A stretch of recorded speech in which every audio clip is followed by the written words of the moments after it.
The billionaire was shocked when he was approached at the yacht party and discovered he was the father of twins. That's when he realized what really has value. But before we dive into the full story, let me know where you're watching from and what time it is. Now, subscribe to the channel, and let's get started. The yacht gleamed beneath a canopy of city lights, bobbing gently on the dark water as Alexander Whitmore stood at the bow, greeting a swirl of VIP guests. Under a star-studded sky, champagne corks popped in time with the faint notes of a live saxophonist drifting across the deck. Everything about the celebration reflected Alexander's sleek sophistication, from the crystalline champagne flutes to the immaculate suits worn by influential business associates. He would flash a cool, practiced smile at each new arrival, palm after palm clasping his in congratulations for the new corporate triumph that sparked this lavish event. Among the glamorous crowd of investors and friends, Alexander's tailored charcoal suit and polished shoes made him seem born to wealth.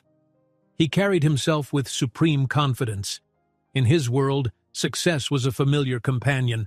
The yacht's upper deck was lined with plush seating, vibrant floral arrangements, and glowing lanterns, all arranged to reflect the smooth synergy of style and power that Whitmore Enterprises was famous for.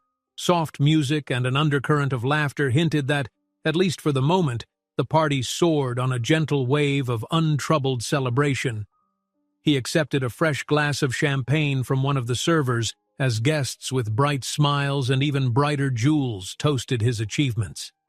Yet, beyond the practiced grace in his green eyes, a flicker of restlessness lingered. No matter how refined his life felt, he could never fully silence the sense that something essential remained just out of reach. Sometimes it took the shape of a deeper personal connection. Other times, it merely felt like a subtle, unanswered question. Right now, though, he was too busy smiling for a half-dozen cameras to dwell on it for more than a second. Just when he raised his glass in another polite gesture of thanks, the sound of murmurs spread in an odd ripple through the gathered crowd. Heads turned toward the gangplank at the far end of the yacht, where a woman appeared unannounced, holding a child in her arms and guiding a stroller with the other. It seemed like a scene from another world. She was certainly not on the guest list, nor was she someone the doorman recognized. But the hush that fell told Alexander she was not a stranger. A spark of recognition flashed in his mind, though he had no time to fully process it before the hush became a wave of gasps. Imani Wilson, her dark braided hair pinned elegantly away from her face, walked forward without faltering.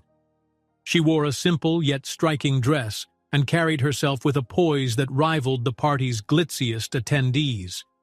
One of the babies in her arms nuzzled against her shoulder, while the second, safely nestled in the stroller, looked around with wide eyes. Their presence alone created a tight knot of whispers among the yacht's well-heeled crowd, but her determination cut through any sense of intimidation. As she drew closer, Alexander's heartbeat thundered in his ears. He recognized her, and the memory of their last encounter made him swallow hard. There had been a fleeting connection between them some years back. He had simply never expected to see her again, especially not like this. Before he could gather himself, Imani addressed him in a voice that carried clearly over the hush. "Alexander," she said, her tone controlled yet trembling at the edges, "I need a moment of your time." His brain spun with questions, but it was the look in her eyes that told him that the conversation would be life-changing. He steadied himself, setting his champagne flute aside and glancing swiftly over the row of silent onlookers, trying to appear nonchalant. A wave of whispered rumors swept across the deck, the inquisitive hush becoming a mild uproar. People stood on tiptoe to catch a glimpse of what was happening. Alexander guided Imani into a slightly more private corner near the yacht's bar, where the bartender had discreetly paused service, sensing that something delicate was unfolding. Despite the swirl of electronic dance music picking back up elsewhere on the deck, everything in Alexander's immediate world felt quieter. He studied Imani's face, noticing the tension in her features. He remembered the night they first met. the easy laughter, the surprising spark of attraction. But nothing had come of it, at least not until now, with two wide-eyed infants who clung to her. "Are you really here to crash my party?" he said in a low voice, trying to keep up a semblance of composure. Imani's lips pressed into a firm line and she shook her head. "This isn't just about you," she replied, adjusting her hold on the baby who began to fuss against her shoulder. "It's about them." She indicated the stroller, and Alexander's eyes slowly drifted to the small child looking back at him with a gaze uncomfortably close to his own. Soft murmurs from the guests reminded him that they had an audience, but in that moment, all he saw was the reflection of himself in that tiny face. He drew in a sharp breath, his mind racing. "What are you saying?" he asked, not quite allowing himself to believe it. Imani never blinked. "They're your daughters," she said simply. Then she repeated, "They're your daughters, Alexander." For a second, he forgot how to breathe. The music seemed to fade in and out, replaced by the loud hammering of his pulse in his ears. A swirl of questions battled for space in his head. How could that be possible? Why hadn't she told him sooner? Who else knew? The calm facade he prided himself on maintaining began to crack in front of a row of keen observers. He noticed a few of his business acquaintances edging closer, drawn by the unfolding drama. "Let's talk somewhere else," he said under his breath, trying to salvage a modicum of privacy, although the rumors were clearly spreading like wildfire. He took Imani by the arm gently and led her away from the bar, weaving around guests whose subtle stares followed them. At the far end of the deck, the sound of the water splashing against the hull was slightly louder, providing a semblance of concealment. There, with the city skyline glowing in the distance, Imani explained why she had come. She recounted how life had grown increasingly difficult, raising twins in a small apartment without much support, and how financial pressures had finally pushed her to track him down. Still, as she spoke, it was clear that she'd struggled not just for money, but with a moral need to ensure her daughters had a real father in their lives. Alexander felt torn between skepticism and an odd sense of responsibility stirring in him. He tried to keep his expression guarded as she extended a small envelope. It was at that moment that one of the twins let out a soft, plaintive whimper. Alexander glanced down, startled. In the stroller, the second little girl wriggled with an almost impatient expression, as though she was fed up with all the grown-up tension she could sense in the air. Another part of him, unaccustomed to the swirl of paternal instinct, felt a surprising pull. He didn't fully understand it, but it was there, refusing to be ignored. Behind them, a muffled rumble of conversation from the party signaled that the drama was far from contained. Carter, Alexander's right-hand man, slipped through the curious crowd and approached with a professionally concerned look. "Alexander, do you need me to escort your guests somewhere more private?" he offered carefully, but the sideways glances said he was already aware of the situation's gravity. Imani handed Alexander the envelope before Carter could intervene. "It's the paternity test," she said. "I wanted to do this properly. You can see for yourself that they're yours." Without waiting, she gently placed it in his grasp. He stared at it, his heart pounding, unwilling to tear it open in front of so many eyes. With forced calm, he tucked the envelope into his jacket pocket, though inside he felt a swirl of confusion, anger, and a strange sense of excitement that he refused to name. This is a lot," he whispered, voice raw in a way he hadn't intended. "You show up here, unannounced, and drop this on me in public? What did you expect me to do?" "I expected you to at least listen," Imani replied, locking her gaze on him. "You're their father, Alexander. They deserve to know who you are, and so do you." She looked ready to say more, but the second twin began to fuss again, her small cry rising into the night air. Imani tried to soothe her with a gentle bounce, but it was clear the baby sensed the tension as well. Behind them, the clusters of guests began forming pockets of hushed gossip, A few curious onlookers sipped from tall glasses, eyebrows raised in speculation. Every so often, Alexander caught glimpses of them glancing away, pretending to admire the city view or swirl their drinks. But the truth was obvious. The scandal was out in the open. He knew whispers and rumors wouldn't stay confined to the yacht for long. They'd spread through social media, the tabloids, maybe even the financial press. Whitmore Enterprises was too big a name to remain unaffected. He fought to keep his voice even. "I need time. This isn't how things are usually done," he said, the frustration creeping in despite his efforts. The fatherly concern flickered again as he saw one of the twins let out a small cry. Instinctively, he found himself reaching out to brush his fingertips across the baby's head. The small warmth of her hair, the soft vulnerability of her presence, made him feel oddly protective. It was both overwhelming and strangely grounding. "I didn't plan on humiliating you," Imani said quietly, "but I came because I don't have a choice anymore. I can't do this on my own without at least letting you know." Her eyes shone with conflicting emotions: hurt, regret, and something that might have been hope. Carter, trying to manage damage control, urged them toward a quieter lounge area near the yacht's lower level.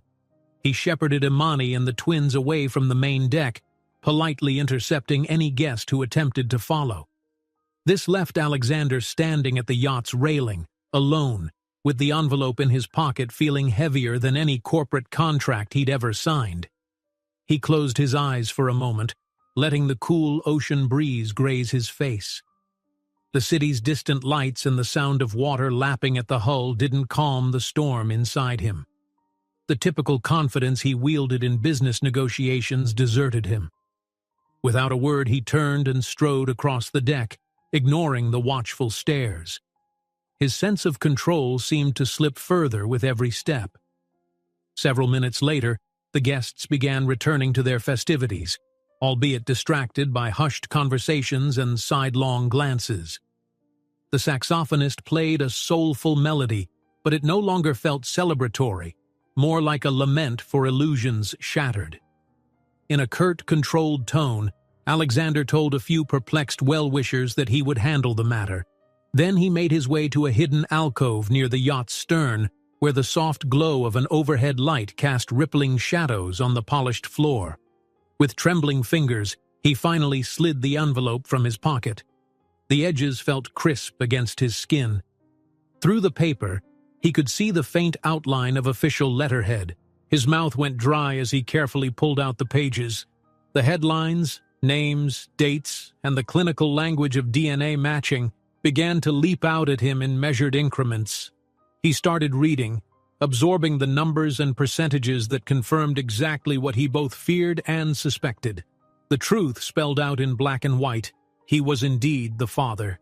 An instant rush of conflicting emotions burst in his chest: astonishment, guilt, awe. Time seemed to slow as he processed each line of the document, no longer able to doubt Imani's words. They were his children. There was no questioning it. Before he could gather his thoughts, the yacht pitched more forcefully than before, perhaps from a wave cutting across the hull at an awkward angle. The sudden movement jerked him, causing the paper to slip from his grip. He reached for it with a startled exclamation, but it was too late. The shock of the jolt, the final acceptance of his new reality, it all collided in an instant. Alexander finally opens the envelope, scanning the paternity test results that confirm he is indeed the father, and in that very moment, the yacht lurches, knocking the paper out of his hands and driving home the sudden upheaval in his life. Sunlight sliced through the floor-to-ceiling windows of Alexander Whitmore's penthouse, but it did little to ease the throbbing pressure at his temples. He woke sprawled across his sleek leather sofa, tie askew and suit jacket tossed somewhere he couldn't immediately see. The events from the previous night crashed back into focus. Imani on the yacht, 2 baby girls in tow, and a paternity test that had confirmed what she'd claimed in front of half of high society. Even now, hours later, that revelation still burned in his chest, heating his every breath. As he rose, he noticed a small stack of newspapers that must have arrived while he dozed fitfully. Each front page brandished variations of the same story. Billionaire's secret scandal, or twins crash Whitmore yacht party, accompanied by blurry photographs of Imani with her children. With a low hiss of frustration, he flipped one paper over to bury the screaming headline. He could practically feel a spotlight above him, an inescapable glare that demanded an explanation he barely had for himself. He headed to the kitchen and found Carter, his personal assistant, already at work, phone pressed to his ear. Carter looked up, relief flickering in his eyes. "Finally awake," he said quietly, ending the call. "We have a situation. More than one, actually." Alexander poured a splash of coffee into a ceramic cup, noticing his hands trembling slightly before he wrapped them around the handle to steady them. "I know," he muttered, glancing at the newspapers. "The entire city's talking about this." "And not just the city," Carter replied, pacing from the marble island to the massive windows. "The board of directors wants you in an emergency session today. The media's asking for statements, and the paparazzi are at the building's entrance." Alexander grimaced. He could hardly be surprised. A scandal like this was gold for gossip outlets, but it spelled real trouble for Whitmore Enterprises. "Then let's get a hold of Imani. I need to figure out how we handle this. She seemed determined last night." Carter cleared his throat. "Right. She's actually here." Alexander paused mid-sip. "Here? As in downstairs?" "In the lobby," Carter said, nodding. "She arrived with the twins a few minutes ago. Security called me, not sure if they should let her up, but I told them I'd check with you." For a moment, Alexander recalled the way Imani's eyes had glistened under the yacht's lights and the flicker of vulnerability when she spoke of their daughters. Daughters, he reminded himself. The word still sounded unfamiliar in his mind. "Have them come up," he said quietly. "We can't exactly ignore each other now." Moments later, the elevator chimed and slid open, revealing Imani in a simple blouse and jeans, pushing the stroller with a determined set to her jaw. Despite her casual outfit, her posture remained poised, as if ready for a confrontation. The twins peered around with sleepy curiosity, clearly out of sorts in the strange environment. Alexander collected himself and stepped forward. "Good morning," he said, though he instantly thought how absurd that greeting sounded, given everything hanging over them. He gestured to the living room, where morning light shone against polished floors. "Please, sit." Imani gave a tense nod, parking the stroller near a glass coffee table. "I'm sorry to show up like this," she began, tucking a loose strand of hair behind her ear. "I didn't know where else to go. The paparazzi were trying to follow me, and my apartment isn't exactly a safe place right now." He glanced at Carter, who had already stationed himself by the windows, presumably to keep watch for any additional unwelcome visitors. "It's fine," Alexander said, forcing a calmness he didn't entirely feel. "I should have called you anyway." One of the girls squirmed in the stroller, letting out a soft whine. Imani lifted the child into her arms, gently rocking her, and Alexander couldn't look away from the tiny face. He felt something unfamiliar bloom in his chest, mingling nervousness with an odd flicker of pride. They're okay?" he asked awkwardly. "Yes," Imani replied, rubbing the baby's back. "But it's overwhelming for them. Everything has changed overnight." Alexander rubbed his temple, aware of the phone buzzing in his pocket. He had a strong suspicion it was another urgent call from the board. "I need answers. From you." His voice lowered, though it held no hostility. "Why did you choose that moment, at the yacht party, in front of everyone, to tell me? You said you've been meaning to approach me, but that was—" He paused, struggling to find the right words. "That was public. You put me on the spot." Imani nodded, her eyes clouding. "I tried to contact you quietly months ago, but you have layers of people screening your calls, your emails. The Whitmore name is a fortress, and I'm not naive enough to think money can't brush me aside. When I heard about your party last night, I made a choice. If you actually saw the twins, Maybe you wouldn't dismiss me. I needed you to care." Alexander felt a flare of defensive guilt. He gestured to Carter. "Carter, how could we have missed her attempts to reach out?" Carter cleared his throat, looking uncomfortable, but Alexander shook his head. "Never mind. We'll figure that out later." As Imani settled into a chair, Alexander rested on the couch across from her. The second twin stirred, letting out a curious coo. He watched her tiny arms wave, transfixed by how fragile she looked. An emotion he could barely name made his heart clench. "You said there's a paternity test," he recalled, voice gone quiet. "I saw it last night, just before everything else happened."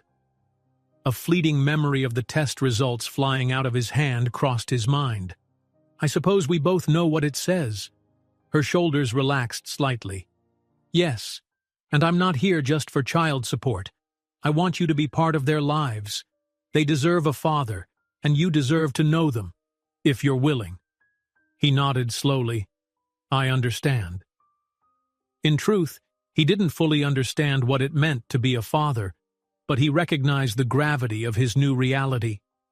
His phone buzzed again, and he retrieved it to see the name of an impatient board member lighting the screen. He let it ring. Right now, some things took precedence over shareholder concerns. "What do we do next?" Imani asked. "I can't go out there. Reporters are circling my building, hounding me on the street. My landlord is panicking because the media keep pounding on the doors." Alexander raked a hand through his hair. "I'll figure out protection for you and the twins, at least until this blows over. I can arrange a temporary place, a safe house or a corporate apartment, something secure. It won't be permanent, but it should give us time to think."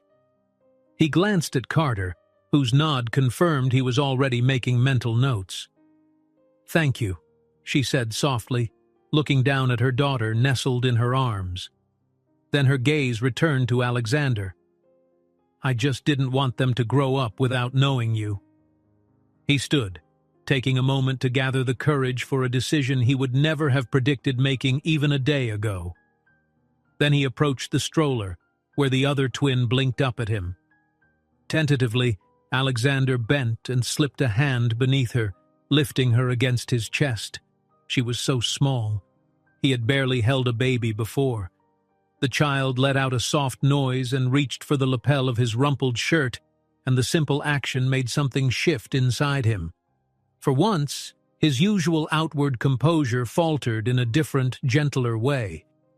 He swallowed, watching the baby's eyes flutter. Imani studied him, relief crossing her features at his acceptance, even if it was only a single moment of closeness. Then a jarring ring broke the stillness. Alexander's phone, vibrating once again. With the baby still in his arms, he answered on the second ring, his voice hushed. "Yes?" He listened, eyes darkening. "I understand.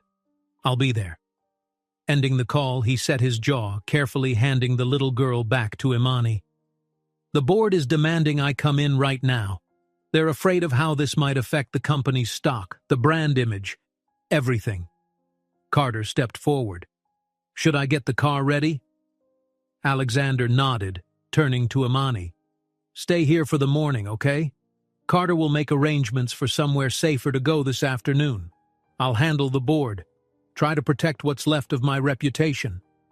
He let out a half-hearted laugh, though there was little humor in his eyes. Imani watched him, uncertain, but she nodded. "All right, I'll stay. But please don't just let them twist this story around. I don't want to be painted as some villain. And the twins..." She trailed off, unable to put the rest of her fear into words. "I won't," he promised, reaching for his jacket on a nearby chair. "We'll handle this, one step at a time." Carter hurried ahead to secure the elevator, and Alexander paused at the penthouse threshold, glancing back at Imani cradling both children. It struck him that their future hung in a precarious balance that would turn on what happened next. He gave a slight nod, trying to assure himself as much as her, then rushed into the elevator. Inside that sleek, mirrored box, he checked his phone again. An alert from one of the major financial news networks flashed. Whitmore Empire in crisis? CEO's sudden paternity scandal. By the time the elevator reached the ground floor, a fire of determination flared in his gut. He always tackled corporate battles head-on. This one would be no different. Except now, he felt a new weight of responsibility. It wasn't just about shareholders anymore. It was about two little girls who bore his name. The building's lobby teemed with security guards keeping pushy reporters at bay. Cameras flickered, capturing his every step as he emerged from the elevator. A barrage of questions rang out. Is it true you have secret twins? How does this affect Whitmore Enterprises? Did you keep them hidden on purpose? He ignored them all, pressing forward until he reached the sleek black sedan waiting at the curb.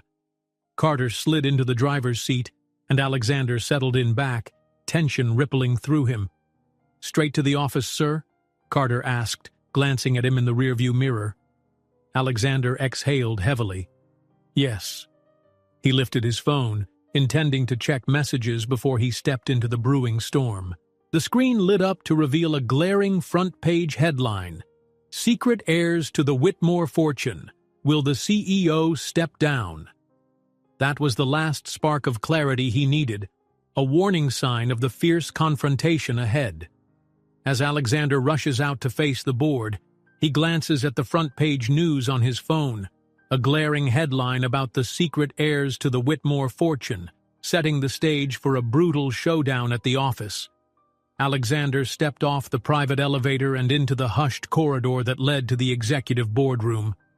Even though he'd been summoned, the sense of pressure radiating from behind the tall double doors made him pause. He could already feel the weight of the crisis swirling among the shareholders, hushed conversations, sideways glares, and an undercurrent of urgency. As he approached, he noticed two members of his legal team lingering by the walls, anxiously checking their phones. Their eyes snapped up at his arrival, betraying a troubled concern. Inside, the long oval table was filled with familiar faces, each wearing varied expressions, some tense, some exasperated. At the head of the table, in his usual seat, was where Alexander belonged. But he sensed a shift in the atmosphere, as if that seat might soon be threatened. One of the board members, a man named Marcus Reed, cleared his throat loudly, signaling that the meeting was already underway in spirit, even if it hadn't been officially called to order. Alexander took the final steps into the room, and the rustling of papers stilled. A few gazes lingered on him with open disapproval, while others offered a hint of sympathy. He slid into his chair, took a measured breath, and pressed his hands together. I understand everyone's concerned, he began, letting his voice carry. We have quite a situation on our hands. The tension was thick. Marcus, silver-haired and known for his steely stance on corporate matters, took the lead. That's putting it mildly. We're facing a PR nightmare, Alexander, and from the looks of it, the stock price is suffering. The media's calling your private life into question and dragging Whitmore Enterprises along with it. A few nods swept around the table. Others remained silent, their eyes flicking back and forth as if waiting to see which side would dominate. Alexander felt the scrutiny pressing in from every angle. I realize, he said, this is uncharted territory for all of us. But let's be clear. My personal life is my own. I didn't ask for this to be made public. However, that doesn't change the fact that I have a responsibility to the company, to the board, and now, apparently, to my children. His last word hung in the air, forcing a moment of reflection. One of the financial officers, a sharp-eyed woman named Denise Wu, lifted a folder. According to our data, she said in a calm voice, rumors of secret heirs are sparking speculation. Investors are concerned about stability, inheritance questions, and leadership focus. Marcus pounced on that. Exactly. We want to know how you plan to contain this. Some of us believe you should consider stepping aside, at least temporarily.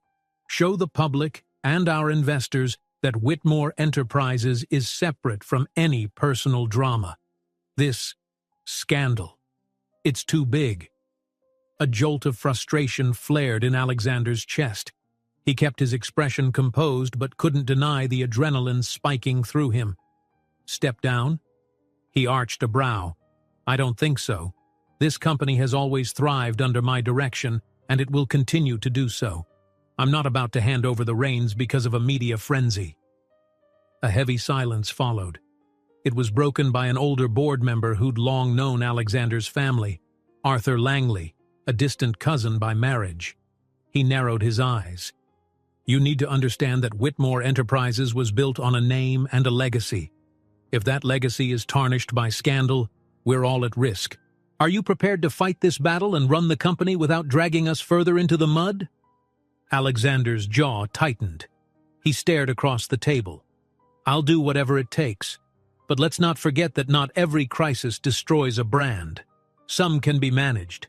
I'm prepared to manage this if you give me time. Murmurs of disagreement rippled around the room. Marcus leaned forward, fingers drumming the tabletop. Our CFO suggests we explore legal steps to separate the family matter from corporate affairs. In other words, we publicly declare the twins a private issue, if you publicly declare them at all.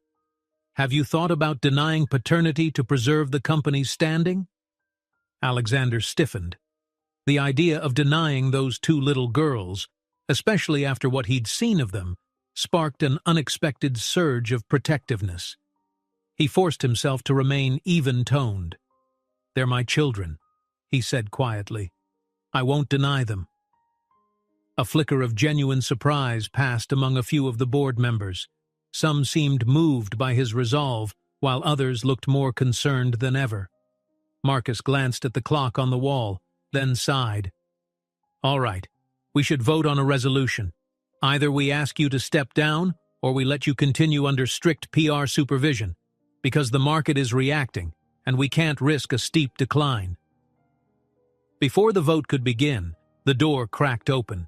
One of the company's junior associates edged inside, offering a quick apology for interrupting, then approached Alexander with quiet urgency. Sir, we've received an alert from security. Paparazzi have tracked down Ms. Wilson. She's cornered outside a grocery store near her apartment. Alexander felt a jolt to his gut. He stood immediately, ignoring the stunned looks. I need a moment, he declared, voice firm. Then, without waiting for permission, he strode out the door. A wave of murmured indignation followed him, but he was beyond caring. The image of Imani, pinned by reporters while trying to go about a simple errand with the twins, sent a flash of anger through him. He phoned Carter in the corridor. Get in touch with Ms. Wilson. Find out if she's okay. I'm on my way. Carter's voice crackled with tension on the other end. Already tried. She can't pick up, but someone in the store says the paparazzi are blocking the exit. Alexander urged the elevator doors to close faster, stepping inside as soon as they opened. Keep trying. Send a car. I'll handle it. He hung up, heart pounding. While he sped to the ground floor, the weight of the board's ultimatum pressed at the back of his mind. But right now, ensuring Imani and the twins' safety mattered more. He pushed through the lobby, ignoring curious employees and onlooking visitors, then slipped into a car idling out front. Traffic inched along, each red light fueling his impatience. He tapped at the seat, glancing at the tinted windows. Eventually, the driver pulled onto a side street near Imani's apartment building. There, in front of a small grocery store, a gaggle of photographers snapped away at the glass doors. People inside the store could be seen craning their necks to see what was happening. Alexander got out, scanning the scene until he spotted Imani. She stood near a checkout lane, gripping a shopping cart where the twins sat wide-eyed. One child's cry was audible even from outside. The store's manager, clearly out of his depth, tried to gesture the paparazzi back, but they ignored him, continuing to snap shot after shot. Alexander forced his way through the throng, voice commanding. "Back off!" he barked, earning a few reluctant steps away from the doors. A hush of shock rippled through the crowd of photographers as they recognized him. He seized the moment of silence, pushing inside to reach Imani. She looked weary, bracing a hand on the cart to steady herself. "They won't let me leave," she said, her voice trembling slightly. "They've been shouting horrible things, trying to get a rise out of me." A spike of fury lit up in Alexander's chest. He moved in front of her, blocking the swarm of camera flashes. "Come on," he said, trying to steady his tone. "Let's get you to the car." She nodded.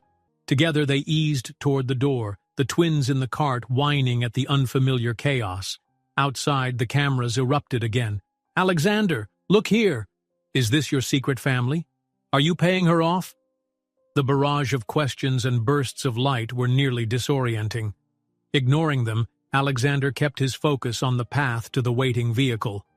Two of his security men appeared from nowhere, forming a barrier. Once Imani and the twins were safely in the back seat, he slid in next to them, exhaling shakily. The door slammed, shutting out the worst of the noise. Imani cradled one baby, who was now sobbing, while the other clung to her with frightened eyes. "Are you all right?" he asked, glancing at Imani. Her face was flushed, a mix of humiliation and anger swirling behind her eyes. She nodded stiffly. "I'll be okay. I just can't believe they cornered us for something that's none of their business." She stroked the toddler's hair, trying to soothe her back into calm. "Thank you for coming." He opened his mouth to respond, but the grim knowledge of the board meeting sank in. He couldn't stay out of that room for long without risking everything. "I'm sorry," he said softly, "for all of this." Her knuckles went white against the baby's blanket. "I didn't expect it to be easy. But this? It's more than I ever imagined." Alexander tried to steady his breathing, tension hammering behind his eyes. "I'm going to take you somewhere safe. After that, I'll head back to the board. We'll figure this out." The driver wove through back streets until they reached a modest apartment belonging to a friend of Imani's. It was an older building, narrow with faded brick, but at least there didn't appear to be a throng of reporters outside. By the time they pulled up, the twins had drifted into restless silence, clutching small stuffed toys. Carter was already waiting by the building's entrance. He stepped forward to help with the stroller as the group slid out of the car. Alexander hovered protectively near Imani, scanning the street for any unwanted lenses. But it seemed quiet for now. Relief mingled with sorrow as he realized this was hardly a real solution, just a temporary haven until the situation cooled. Yet it was the best he could do at the moment. Imani glanced around the cramped lobby of her friend's place, sighing as she smoothed a hand over one of the baby's curls. "We'll be all right here, at least for the afternoon." He wished he had a better answer. "I'll contact you once I leave the board meeting," he said. "And I'll make sure we arrange something more suitable for you and the girls soon." She stared at him with a mix of gratitude and frustration. "You shouldn't have to do all this alone, but it's complicated, isn't it?" He nodded, cursing under his breath at how swiftly their lives had been turned upside down. "I'll handle the board, handle the press, whatever it takes. I won't deny the twins are mine." Imani's eyes softened, but the weight of the morning's ordeal still clung to her features. "I'm trying to protect my daughters from this chaos, but I can't do it alone. Thank you for showing up." He gave a brief nod, and before he could think too long about it, he reached to place a reassuring hand on her arm. The door behind them opened, and a middle-aged woman with a kind face, likely Imani's friend, beckoned them inside. With one more lingering glance, Alexander turned and headed for the car, already bracing himself for the rest of the board meeting. When he settled back into the leather seat, his mind whirred with a dozen possibilities. Part of him dreaded returning to that tense conference room, but the memory of Imani's tearful relief and the twins' frightened cries fueled him, igniting a fierce determination to stand his ground. He would not abandon his children, and he would not let the board bulldoze him into a corner. By the time he arrived back at Whitmore Enterprises, the board had reconvened and was abuzz with private speculation. A few glared the moment he entered, while others seemed curious about whether he'd changed his stance. Marcus wasted no time. "We took a preliminary vote," he said. "The question still stands. Are you going to step away from your duties, at least until this scandal is contained? Alexander advanced toward the table with measured steps. I'm the CEO, he stated flatly, and I'm not stepping down. I may have a personal crisis, but I'm more than capable of leading us through it. A murmur of dispute rose, but he held a hand up. I also have a plan to address the media, to protect our corporate interests, and to ensure stability for our investors. But I need the board's trust to do so. A tense hush followed. Eyes flicked between Alexander and each other. The sense of a divided room was palpable, but some members seemed swayed by the confidence in his tone. Marcus glanced around, clearly testing the waters. We'll revisit this in a few days, he said grudgingly. If the situation hasn't improved by then, we might have no choice but to vote for your removal. Alexander offered a terse nod, aware it was the best concession he'd get for now. The meeting ended on an uneasy note. Some board members broke into side conversations and a few whispered warnings that only time would tell if Alexander could salvage the company's image.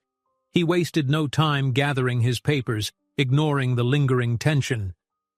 After a clipped goodbye, he hurried from the boardroom, heart still pounding from the confrontation and the rescue of Imani. A swirl of conflicting emotions chased him all the way to the parking garage. He slipped into his car, nearly forgetting to breathe until the driver asked where to go. A weariness settled into his bones. What had begun as a private revelation on a yacht was now a full-scale public brawl, with Imani and the twins caught in the crossfire. The memory of Imani's fearful eyes at the grocery store made him grit his teeth in frustration. If this was only the start, how much worse could things get? Evening light tinted the city in gold by the time he approached the modest apartment where Imani's friend lived. He instructed the driver to pull over. Sure enough, he spotted Carter by the entrance, standing watch. Stepping out of the car, Alexander made his way inside, ignoring the nervous stares of a neighbor or two. In the small apartment, he found Imani pacing near a window, her friend quietly setting out glasses of water.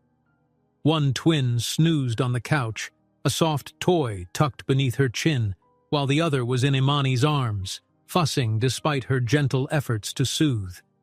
She turned when she saw him, relief mingling with anger. Please tell me your board decided to be decent. He shook his head, sighing. Not exactly. I have a short window to prove I can handle this. Otherwise, I'm out. Imani set the baby carefully into a portable crib that her friend must have provided. Then she crossed the tiny living room, stepping in front of Alexander with fierce eyes. If this is how your world treats my daughters, something has to change. Now. Alexander stood near the window of a discreet townhouse in a gated community, watching a pair of security guards pace along the stone fence. Beyond them, the snap of camera shutters occasionally cut through the calm. A few overly persistent reporters were still trying their luck from outside the gates. The interior of this place was tidy and composed, furnished with calm blues and polished wood floors. It was a shelter for people in the eye of a public storm, a safe distance from the relentless glare of paparazzi lenses. He glanced across the living room where Imani sat with the twins. They seemed restless, taking in the unfamiliar surroundings with wide, curious eyes. One baby tried to crawl over her sister, a slight squeal of frustration escaping her little lips. Imani reached out to separate them before their curious tangle turned into tears. Her face looked drained, yet she managed a tiny smile as she found Alexander watching. She gave him the briefest nod, a quiet acknowledgement of relief that for now they were far from the yelling crowds and intrusive questions. In the kitchen, Carter was on the phone, picking out phrases like press conference, guaranteed privacy, and strictly controlled environment. Though his voice was calm, Alexander sensed the strain beneath every polite word. Carter had been juggling the demands of the media, the scrutiny of the board, and the logistics of hiding Imani and the twins from the worst of the tabloids.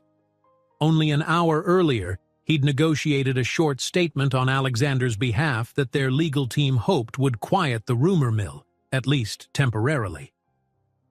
Imani rose from the couch and carried one twin across the living room, gently patting her back. "This place feels so cold," she observed, gazing at the polished furniture. "But it's better than my apartment with reporters banging on the windows." Alexander understood her discomfort. The townhouse was one of his company's properties, used to house visiting executives or, when scandal struck, someone who needed quick shelter. There was no personal touch here, no warmth beyond the bare essentials. "It's the best I could do on short notice," he said quietly. "We can make it more comfortable if you stay longer." She shifted the child in her arms, letting her eyes roam the empty shelves. "It's fine. Just temporary, right?" Before Alexander could reply, the front door opened to reveal a familiar presence. Camille Whitmore, Alexander's younger sister, stepped inside, balancing a bag of groceries. She greeted Alexander with a brief wave before setting the bags on the kitchen counter. "I heard about everything." Her cheeks were flushed from the brisk wind outside, and she looked at the twins with open curiosity. "I know we haven't been formally introduced," she said softly to Imani, "but I'm Camille, Alexander's sister." She knelt down, wearing a kindly smile. "And these must be my nieces." Imani's guarded posture softened a touch under the warmth of Camille's attention. "It's nice to meet you," she replied, relieved to see that not everyone in Alexander's circle would view her with suspicion. Camille rummaged through the grocery bags, pulling out fresh fruit, pastries, and a few toddler snacks. "I figured I'd bring something practical," she explained. "Alexander might be good at many things, but stocking a fridge? Let's just say it's not top of his list." A hint of a smirk touched Alexander's mouth. He was grateful for Camille's involvement, not just because she'd always been the empathetic, welcoming one in the family, but because her presence brought a kind of normalcy to this otherwise tense situation. He lingered near the counter, giving her a quick hug. "Thank you," he said quietly. "They need something to eat, and something to show them they're more than just a headline." Camille nodded. She retrieved a small, stuffed giraffe from one of the bags, which immediately captured one twin's attention. The child reached for it, big eyes lighting up at this new, soft toy. For a moment, the simple exchange of the plush giraffe for a baby's grin lifted the heavy mood. Carter finished his call and joined them in the living room, pocketing his phone with a sigh. "All right," he said. "Here's the plan for today. Alexander, you have a press conference in the afternoon. It's small, invitation only, no tabloid rags. We'll be controlling the narrative." Imani tensed slightly, the baby pressing her face into Imani's shoulder. "I'm not sure if I should be there or not," she said, stepping closer. "I don't want to be used as some PR tool." Alexander's expression softened. "I wouldn't do that to you. This is just a statement to settle investor nerves and confirm what we already know, that there's no scandal, just a personal matter. You and the twins don't have to appear." The lines on Imani's brow eased, though she still looked wary. "They'll ask about me anyway." Carter nodded grimly. "Yes, they will, but if you're not present, it might help you keep a sliver of privacy. Our angle is to clarify that Alexander acknowledges the children and that we're sorting out the details in private. End of story." Camille, busy setting fruit in a bowl, shot Alexander an encouraging look. "Be calm, be honest, and don't let them bait you. All they want are sound bites." After a moment of consideration, Imani gently placed the baby in a portable playpen that Carter had set up earlier. "All right," she said to Alexander. "Do what you have to do, but make sure they know one thing. The twins come first." He offered a short nod, stepping away into the kitchen to finalize a few phone calls. Carter followed, quietly reviewing possible questions Alexander might face. Behind them, the front window's curtains fluttered in a soft breeze, and the subdued hum of traffic beyond the gated walls provided a backdrop to the hushed tension inside. A couple of hours later, Alexander stood in the study, a cozy room lined with bookshelves and anchored by a heavy wooden desk. He scanned a speech Carter had prepared, reading through the carefully chosen phrases about taking responsibility, valuing family, and ensuring corporate stability. His stomach twisted as he pictured stepping onto a small stage in front of a handful of credible journalists. Would they buy his statement, or turn it into salacious headlines anyway? Midway through these thoughts, Camille knocked softly on the open door. "Are you sure you're ready for this?" she asked, concern coloring her tone. "I have to be," he replied, glancing at the speech once more. "The board demanded answers, and if I don't show the world I'm in control, they'll pressure me out. But it's not just about them. I need to protect Imani and the twins." Camille studied her brother for a moment, her expression hard to read. "I'll look after them while you're gone," she promised. "Imani and I have been talking, and she's worried about the rumors. People are calling her names online. It's ugly stuff, Alexander." He sighed, rubbing the back of his neck. "I know. I wish I could shield her from it, but everything escalated so fast." She placed a reassuring hand on his shoulder. "Just do what you can. Show the world you won't hide your children or abandon them, and maybe that'll help calm things down." He nodded and stepped away, heading toward the front hall. Carter was waiting near the door with a heavy coat in hand. "Security's tight," Carter said as they walked outside. "There might be press lurking even near the private venue." Alexander slid into the back seat of a black SUV, tinted windows ensuring no unwanted pictures. The vehicle pulled away from the townhouse, and he felt a pang at leaving Imani and the babies behind. But his sense of duty, shaped over years of corporate responsibility, spurred him forward. If he let fear control him, the board would strip him of everything, from his CEO role to his influence over the twins' future. The press conference was held in a conference room at a luxury hotel, secure from tabloid intrusions. A small cluster of journalists waited as Alexander stepped onto a makeshift platform with a single microphone. Cameras clicked, bright bulbs flashing in short bursts. He cleared his throat, glancing down at the speech Carter had helped prepare but decided to set it aside. He spoke from memory and from a corner of genuine feeling. "I understand there's been a lot of speculation," he began, each word measured, "but these children are mine. I accept that responsibility wholeheartedly." A hush spread across the small crowd. "I've always maintained that family is important, and I won't let rumors distort what is a private matter between me, my children, and their mother. I hope this statement puts an end to the invasive tactics. I'm asking for respect, for them and for me." One reporter asked if the mother was seeking money. Alexander's jaw tightened. "I'm not discussing details, but she's not the villain some headlines paint her to be. She's a devoted mother, and I intend to do right by them, both privately and legally." Another voice inquired if the news would affect his role at Whitmore Enterprises. "I have every intention of continuing as CEO," Alexander replied, gaze steady. "My personal life won't change that. I'm focused on the company's success, just as I'm focused on my children's well-being." After a handful more queries, he thanked everyone and stepped away. The controlled environment gave him a flicker of hope that the story might shift from scandal to a less inflammatory narrative. Carter met him at the side door, leading him past a row of hotel security. "How'd it look from the back?" Alexander asked, voice low. Carter gave a half smile. "Better than expected. They tried to stir drama, but you didn't give them anything. Let's hope it keeps the tabloids quieter." That evening, Alexander returned to the townhouse with a swirl of exhaustion and relief.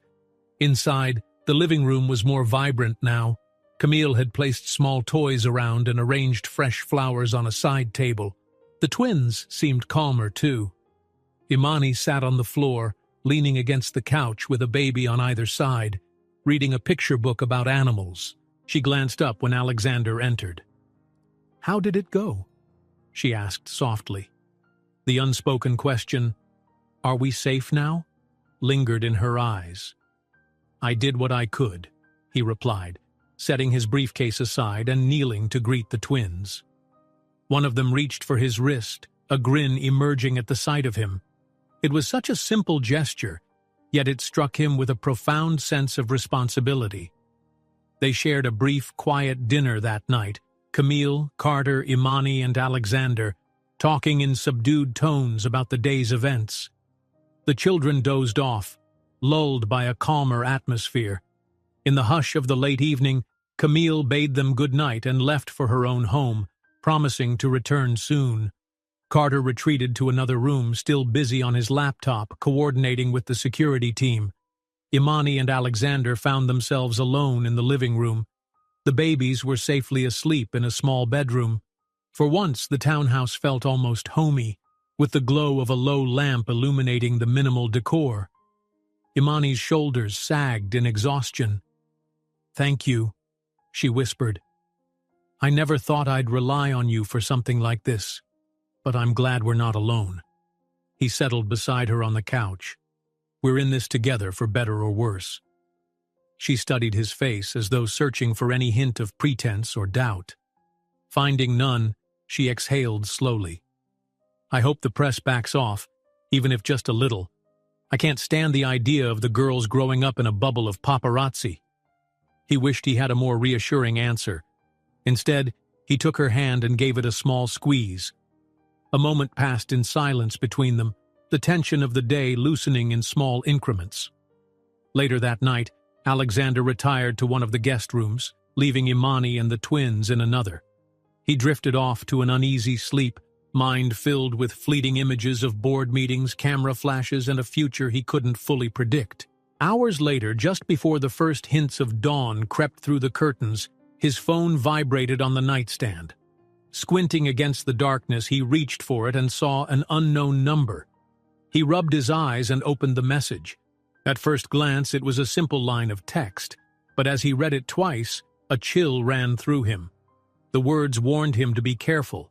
Someone had new, damaging information that could shake the foundations of his company and his family if he persisted in publicly claiming his daughters.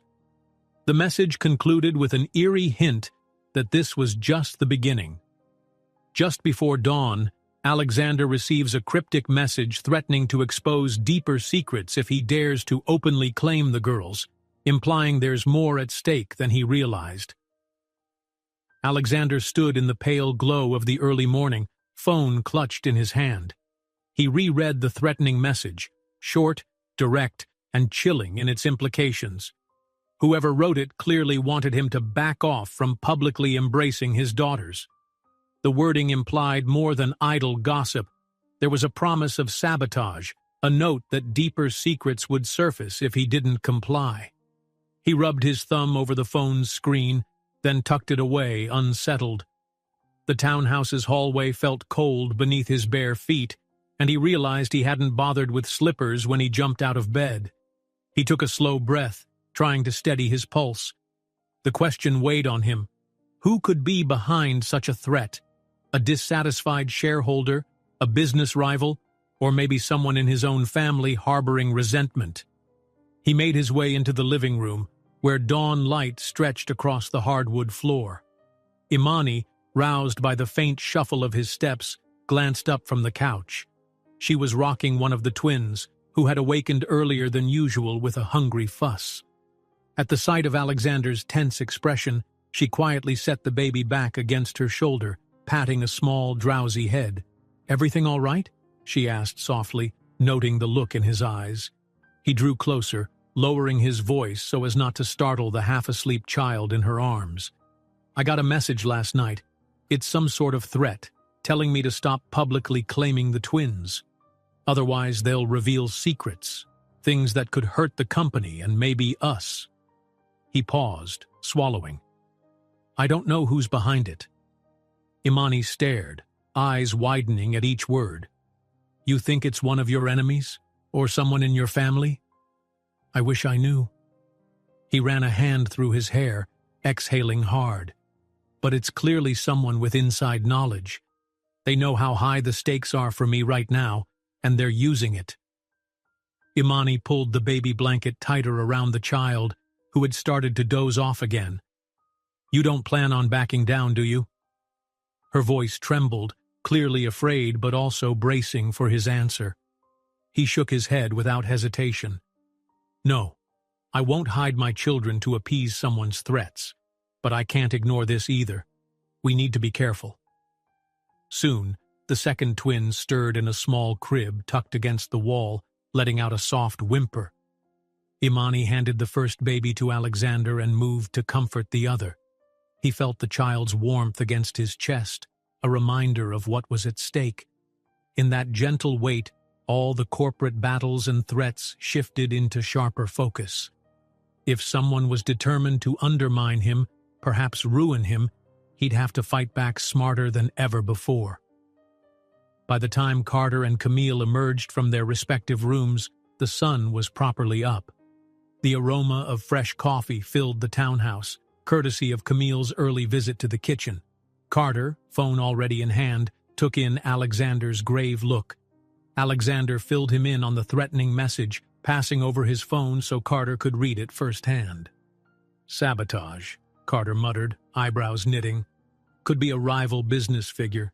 Could be someone who wants to force you out of the CEO chair. This could even be personal. Someone who thinks you shouldn't claim the twins for some twisted reason." Camille, setting a mug on the counter, leaned in. "We have to consider the board, too. You know, some of them have family ties that run deep and complicated. Remember Uncle Philip? He's always been itching to see you fail, or at least to keep you in check." Her voice was calm, but her eyes showed concern. Alexander pressed his lips into a thin line. "Let's not jump to conclusions without proof. We just need to be vigilant, especially with the press. Who knows what rumors they'll spin next?" A short silence followed, broken by the soft squeals of the twins, who were now awake and crawling on a blanket Imani had spread on the living room floor. The sight of them brought a fragile sense of normalcy to the morning. For a moment, Alexander bent down to steady one of them as she tried to clamber over her sister. A proud smile brushed his features. Imani glanced at Carter. "We're supposed to have another press event today, right? Another Q&A to clarify some of the speculation?" Carter nodded. "Yes, though I'm already worried it'll be a repeat of yesterday or worse. Word is, certain tabloids are pushing a narrative that you're orchestrating this for money, basically claiming you trapped Alexander with the twins for a payout." Anger flickered across Imani's face. "As if that's even true. I've been raising these girls on my own for nearly 2 years. I just want them to have a father in their life." Alexander rested a reassuring hand on her arm. "We can counter that story, but it'll be a battle. The tabloids don't care about facts. They care about spectacle." Camille looked uncertain. "Maybe you should skip this press Q&A. It might only feed the rumor mill more." Carter hesitated. "Except the board will expect some form of public clarity. They're still breathing down our necks to keep investors calm. If we hide, it looks like we have something to hide." Imani rubbed her temples. "I just don't like feeling like a prop. Alexander, you said you wouldn't parade me around. Maybe it's best if I stay here." He nodded, remembering how anxious she'd looked at the last press event. "Agreed. I'll handle it. But first, we need to talk strategy." They spent the next hour over coffee and a rushed breakfast, planning how Alexander would address any pointed questions. Carter rattled off tips. Keep answers concise. Don't get defensive. Pivot to the broader theme of corporate stability. Camille offered her own angle. Emphasize that these children are part of the Whitmore family now, and that he won't let them be used as tabloid fodder. Imani mostly listened, occasionally throwing in a concerned remark about the well-being of the twins. Shortly afterward, Alexander headed out, leaving the townhouse with Carter in tow. Security escorted them through the gates where a small cluster of paparazzi lingered, snapping photos of the black SUV as it pulled away. Each flash of the camera made Alexander's stomach churn. If whoever sent that threatening message was watching, they'd see him heading to the press conference, ignoring their warning. On arrival, the venue was hardly as controlled as the previous event. Though the official list included only certain reputable outlets, the sidewalk outside teemed with less savory reporters hoping to grab a soundbite. Alexander kept his head high, guided by security to a side entrance. Inside, the small conference room was set up with neatly spaced chairs, a single microphone stand, and overhead lights that glared a little too brightly. He took his place at the front. Carter stood off to the side, phone in hand, scanning the room for any familiar or suspicious faces. The event kicked off with Alexander reading a brief statement. He emphasized that yes, he was the father of Imani's twins, and that the details of their upbringing were private matters being resolved amicably. He attempted to sound cordial yet resolute, standing firm in the face of rumor. Then the Q&A began. A few straightforward questions came first, about the effect on Whitmore Enterprises and whether Alexander would be stepping back from day-to-day duties. He calmly reassured them that his commitment to the company remained unwavering. But soon, a voice from the back row cut in. "Isn't it true this entire situation is an extortion ploy? Rumors say Ms. Wilson planned to force a settlement by revealing the twins in the most public way possible." Alexander's jaw tightened. He forced a measured breath. "That's absolutely false. Ms. Wilson hasn't made any demands for money. She came to me, concerned about the children's future and well-being, and I chose to acknowledge them. Let's be clear. These are my daughters, not a business transaction." A wave of chatter spread among the journalists. Cameras clicked. One or two people tried to shout more questions at once, raising the noise level. "What about the alleged hush money you offered her?" someone else barked, waving a phone as though it contained damning evidence. Alexander's eyes narrowed. "I never offered hush money. That's another baseless rumor." Suddenly, feedback screeched through the microphone, making everyone flinch. The disruption seemed to galvanize the reporters, who pushed forward, continuing their barrage of questions. The scene started to spiral, journalists shouting over one another, a swirl of half-formed accusations and sensational guesses. The tension felt electric, buzzing through the air. Carter stepped forward with a forced calm. "All right, that's enough for now," he said, motioning for security to intervene. But the chaos refused to quiet. Dozens of arms reached out, camera shutters going wild. Alexander, feeling the situation slipping out of control, turned away from the podium. Security guards had to form a protective wedge to escort him and Carter away from the throng. Angry shouts followed them down a hallway toward a back exit, the echo of frantic voices nipping at their heels. They surged into a service corridor, breath ragged. A side door led into a waiting car, and they slipped in, the door slamming shut on the chaos. The driver sped away, weaving through city traffic. Alexander tried to calm his breathing, his nerves raw from the confrontation. Carter tapped frenetically at his phone. "They really ramped up that rumor about extortion," he murmured. "It's all over social media already. Hashtag something about the twin fraud. Ridiculous." A cold knot formed in Alexander's stomach. They're children, not a scandal. I can't believe how quickly this is spiraling. Someone is definitely pushing these stories to make it worse. Carter nodded, eyes flicking across the screen of his phone. "We need to figure out who's behind this smear campaign, and that message you got. It feels connected."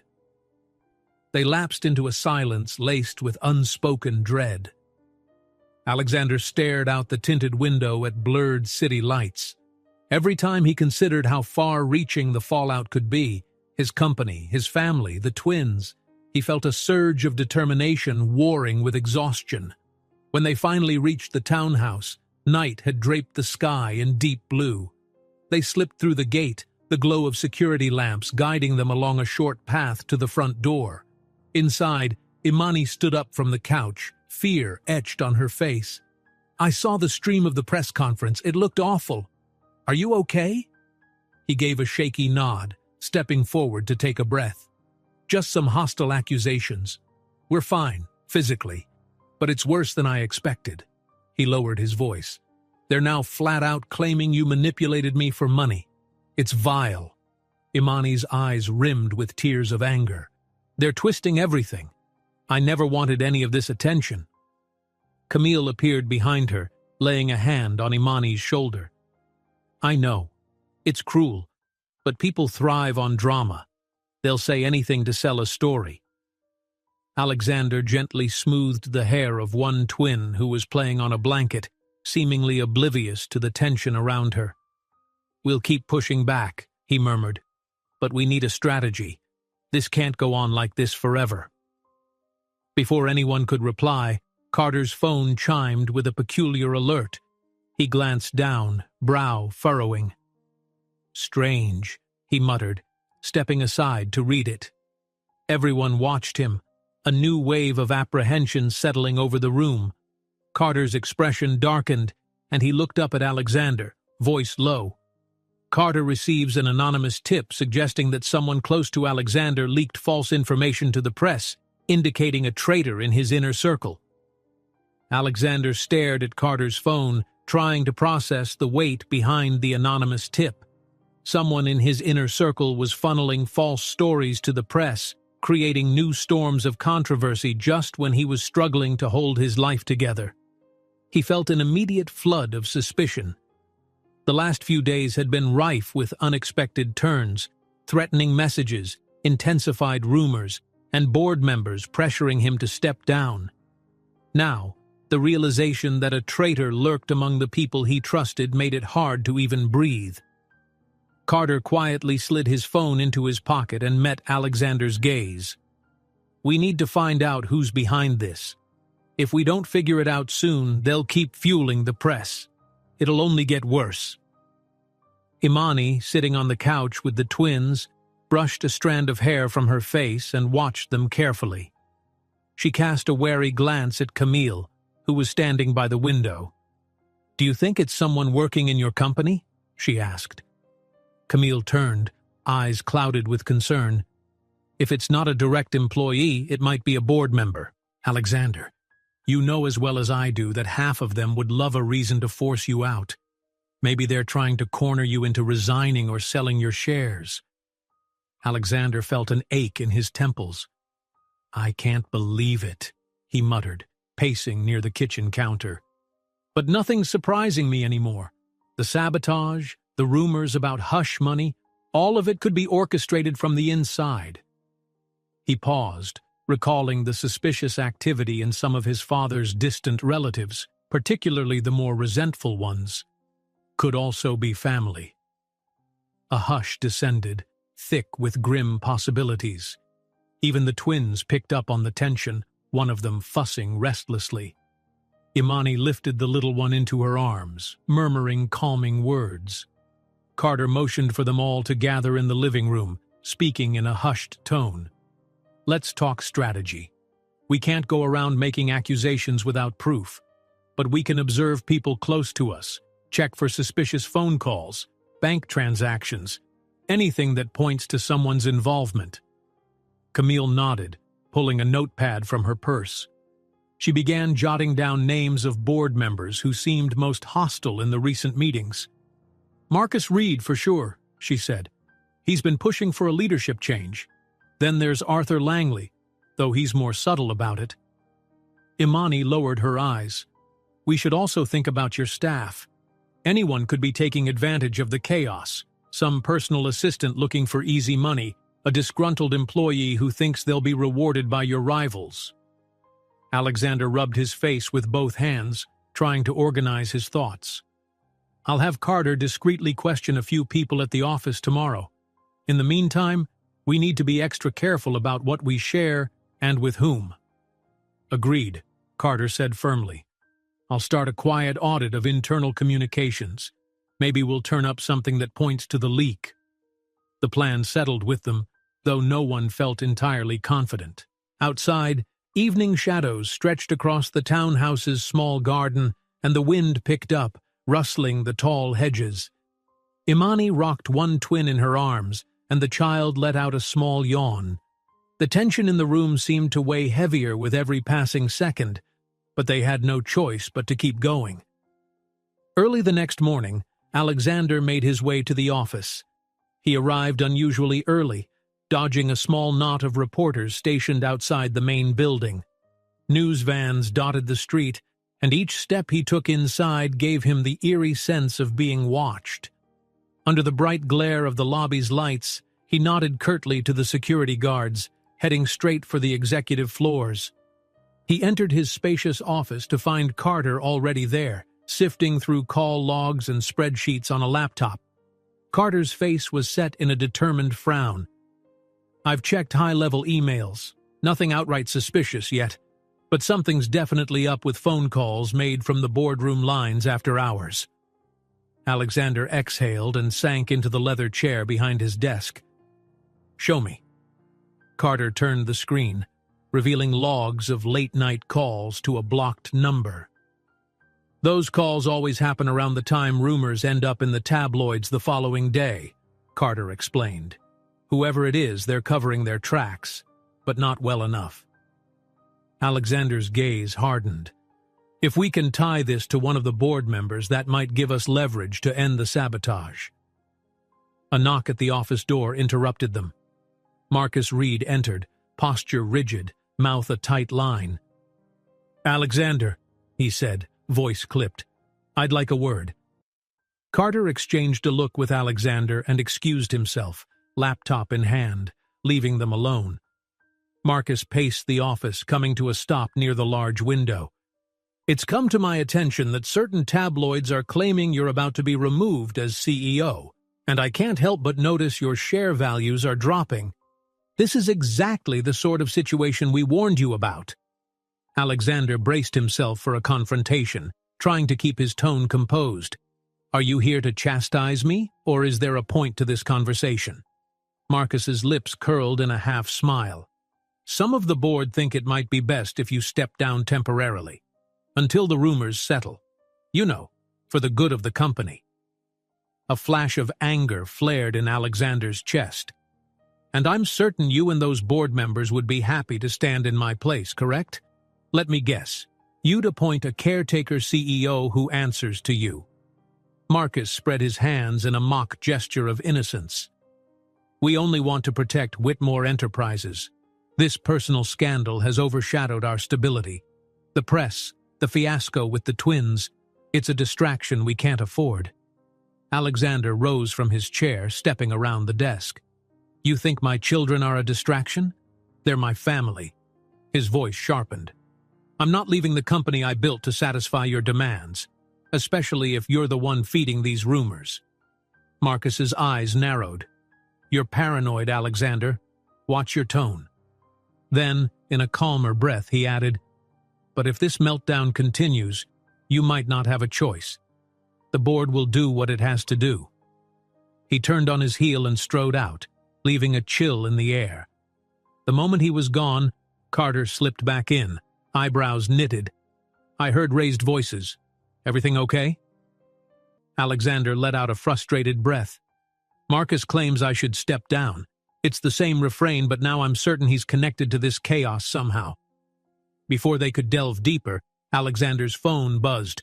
He answered to find Imani on the other end, voice tense. "I overheard something when I checked the mail. One of your distant cousins was bragging about a big payout coming his way. It sounded fishy.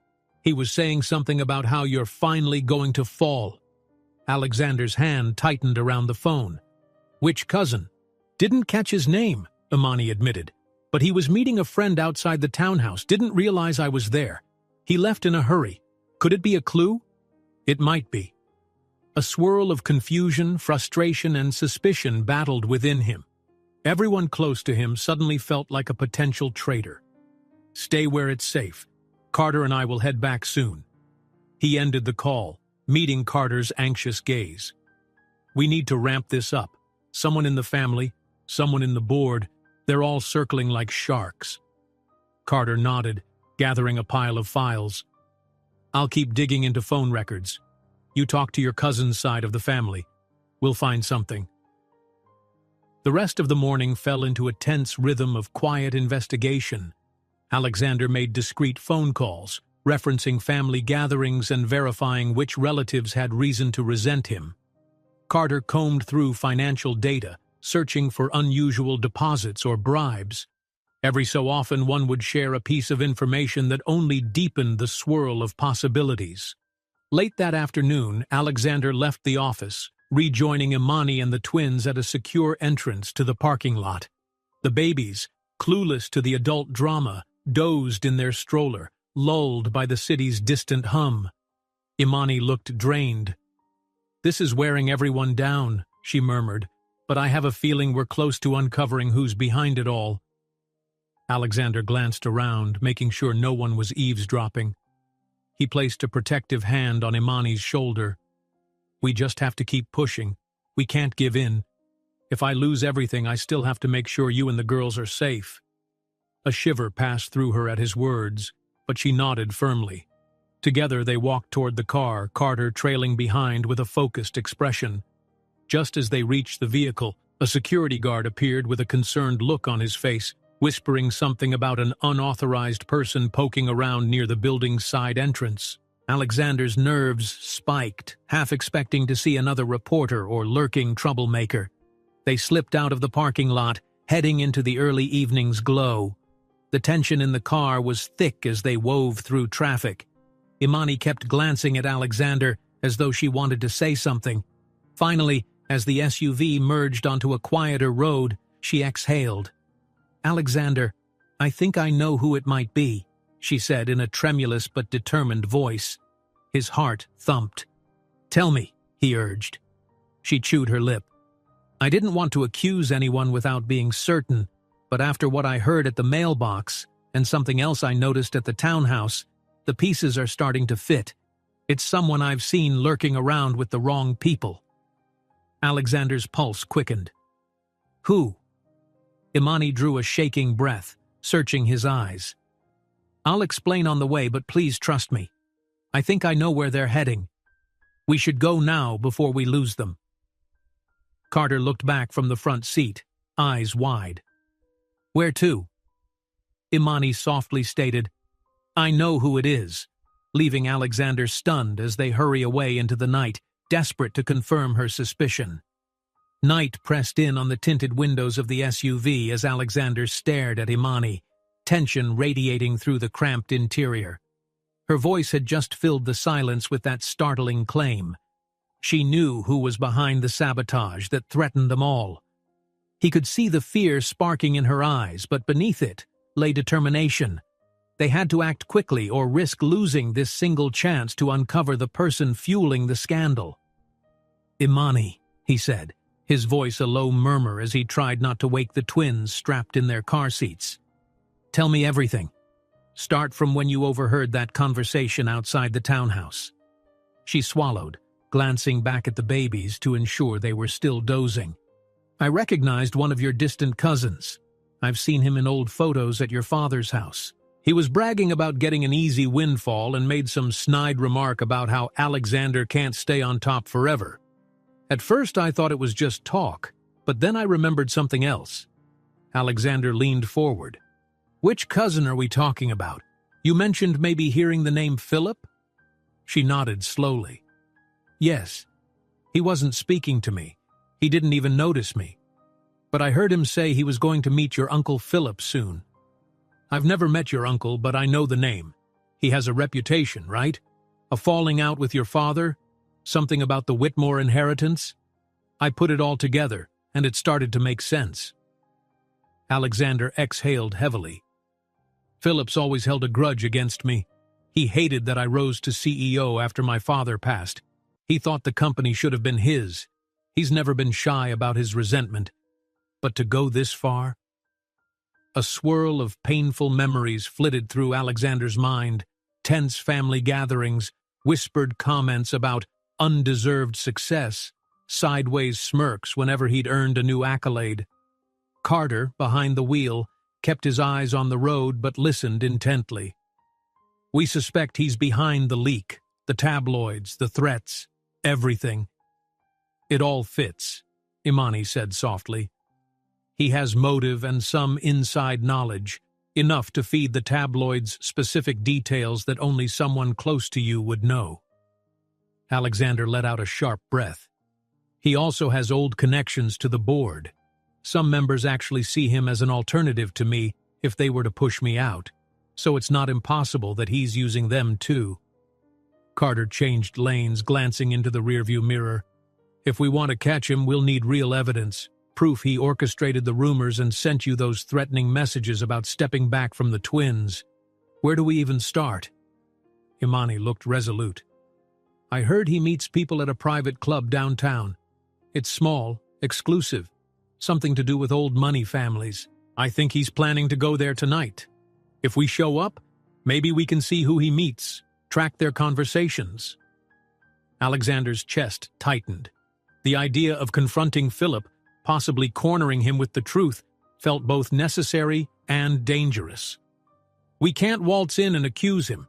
He'll have guards, and if we handle this poorly, he'll slip away or come back at us even harder. He hesitated, glancing at the twins. But I can't ignore this. I need to know if he's the one threatening my daughters. Carter turned the SUV onto a narrower street, the lights overhead washing the interior in a passing glow. Let's get Imani and the kids somewhere safe first, he suggested. Then you and I can head to the club, see if we can confirm Philip's involvement. Imani pressed her lips together. I don't like being left in the dark, but I won't risk the girls either. Just be careful. If he finds out you're onto him, he might do something worse. Alexander reached over to lay a hand on hers. We will, I promise. They both glanced at the sleeping children, whose small faces were illuminated by faint amber lights. It was a poignant reminder of why none of them could back down. The SUV soon pulled up to a modest house with a tall privacy fence, another quiet property that Carter had arranged for them, well away from prying eyes. Camille was waiting at the door, eyes wide with worry. She scooped one twin into her arms as Imani took the other, each child groggy and blinking at the sudden change in scene. I'll keep them safe, Camille whispered, exchanging a tense look with her brother. Call me as soon as anything happens. Alexander nodded, trying to force a reassuring smile. We'll handle this. He brushed a hand gently over one baby's hair, then turned and headed back to the SUV with Carter. The wind had picked up, swirling grit across the pavement. There was a crackle of urgency in the air. They drove into the heart of downtown, guided by the swirling lights of high-rise buildings and neon signs. The private club Imani mentioned was tucked between two posh hotels, easy to miss if you weren't looking. A single brass plate by the door bore its name, and a discreet doorman stood watch, meticulously turning away anyone who lacked the right credentials. From the safety of the idling SUV, Alexander studied the entrance. That's the place. Philip's been a member here for years. Carter nodded. Let's go around back. Try a quieter approach. If we show up at the front, he'll be warned immediately. They parked in an alley that led to a side service entrance. A single security camera perched above a pair of steel doors. Carter worked quickly, using an app on his phone that jammed the signal, and Alexander quietly slipped inside. The hall was narrow, lined with boxes of expensive imported liquor bound for the club's bar. The muffled bass of lounge music pulsed through the walls, and the faint murmur of refined conversation trailed down the corridor. Alexander moved with cautious steps, Carter close behind. They found a small door leading to a hallway of offices and private rooms.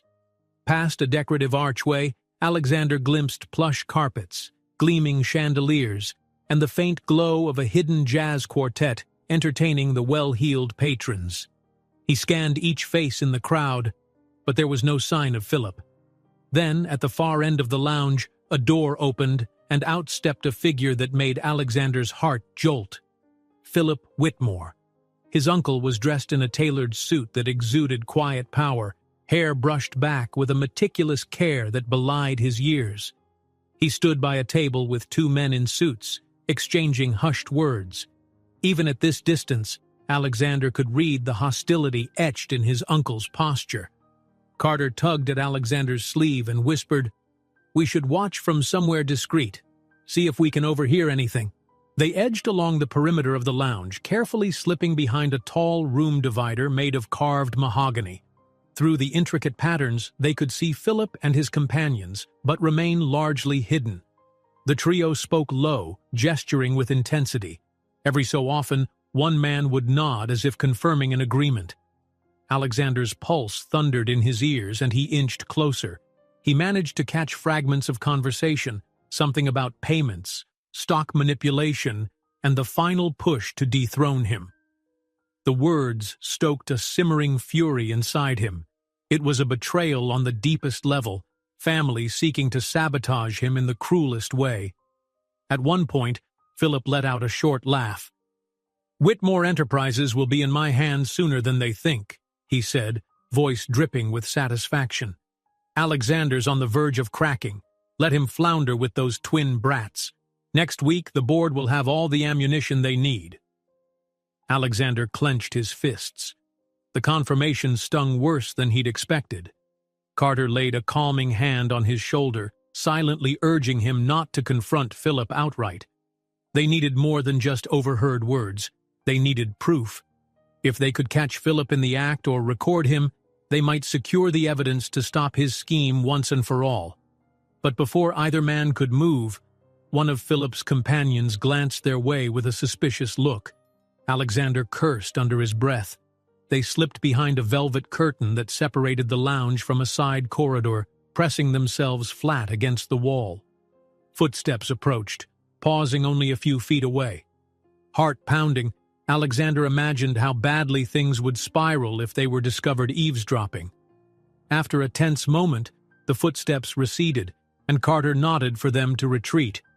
They'd learned enough to confirm that Philip was orchestrating everything and had more plans in the pipeline. They wouldn't gain more by staying, and being caught could ruin any chance of exposing him properly. They slipped back the way they came, inching through the narrow service entrance corridor. Just as Alexander gripped the handle of the steel back door, he heard a sudden shout from behind. A security guard stationed near crates of imported whiskey demanded, "Hey, stop!" Carter propelled Alexander forward. "Go!" They pushed through the door, out into the alley, and sprinted into the night. Street lamps cast pale circles on the pavement, and they raced toward the SUV. Once they were safely inside, breathing ragged, Alexander realized how badly his hands were shaking. Carter revved the engine, and they pulled away, leaving the club's looming silhouette behind. Alexander stared at the passing lights, dread mixing with anger. So Philip wanted to push him out, brand him unfit. Soon the board would be hammered with false evidence or more salacious rumors. But how far would his uncle go? They drove in edgy silence until Alexander's phone vibrated on the console. He picked it up, hoping for news from Imani or Camille, but the number was blocked. A pang of apprehension hit him. Could it be another threat? He answered hesitantly. At first, there was only crackling static. Then a voice, distorted and low, filtered through. "If you value your children's safety, back down now." The words crackled in Alexander's ear, prompting a stark realization that the threat is far from over. Alexander ended the call, his hand shaking against the phone. The distorted voice still echoed in his ears. "If you value your children's safety, back down now." A chill ran the length of his spine. He sat in the passenger seat of the SUV, breath shallow, while Carter navigated the late-night streets. The neon glow of signs blurred past in streaks of red and blue, matching the dread pulsing inside him. It felt like they were racing toward an inevitable collision with his Uncle Philip's schemes. They pulled into the driveway of the safe house where Imani and the twins were waiting. The headlights caught a glimpse of her silhouette in the window, arms folded as she stared through the glass. Even from outside, Alexander sensed the anxiety she carried. When he stepped inside, Imani quickly set aside the baby monitor and rushed over, her expression taut with concern. "Did you find anything?" she asked, voice hushed so as not to wake the twins. Alexander exchanged a heavy look with Carter before replying. "We saw enough to confirm it's Philip behind the sabotage. He was all but bragging about taking over Whitmore Enterprises. But," he hesitated, recalling the phone call, "he, or someone working with him, just threatened my children again. Said we need to back down, or else. Imani's lips parted in horror. I can't believe this. He's risking everything, including innocent lives, just to gain control? Carter peeled off his jacket, pacing near the small kitchen. We have to make a decisive move. Sitting back is too dangerous. Imani turned to Alexander. But how? He's one step ahead, probably paying off people or blackmailing them. The tabloids keep getting new material, and with the board meeting looming, you don't have much time to prove he's the one orchestrating this. Alexander sank onto the couch. I've arranged a corporate retreat in a couple of days. The board will be there thinking we're finalizing business updates, but if we can get Philip talking, really talking, we might catch him on record admitting his involvement. That's evidence the board can't ignore. If we show them he's been sabotaging their own company, maybe we'll turn them against him. Imani's eyes flickered with cautious hope. That sounds risky. Carter set down a steaming mug of coffee he'd retrieved from the kitchen.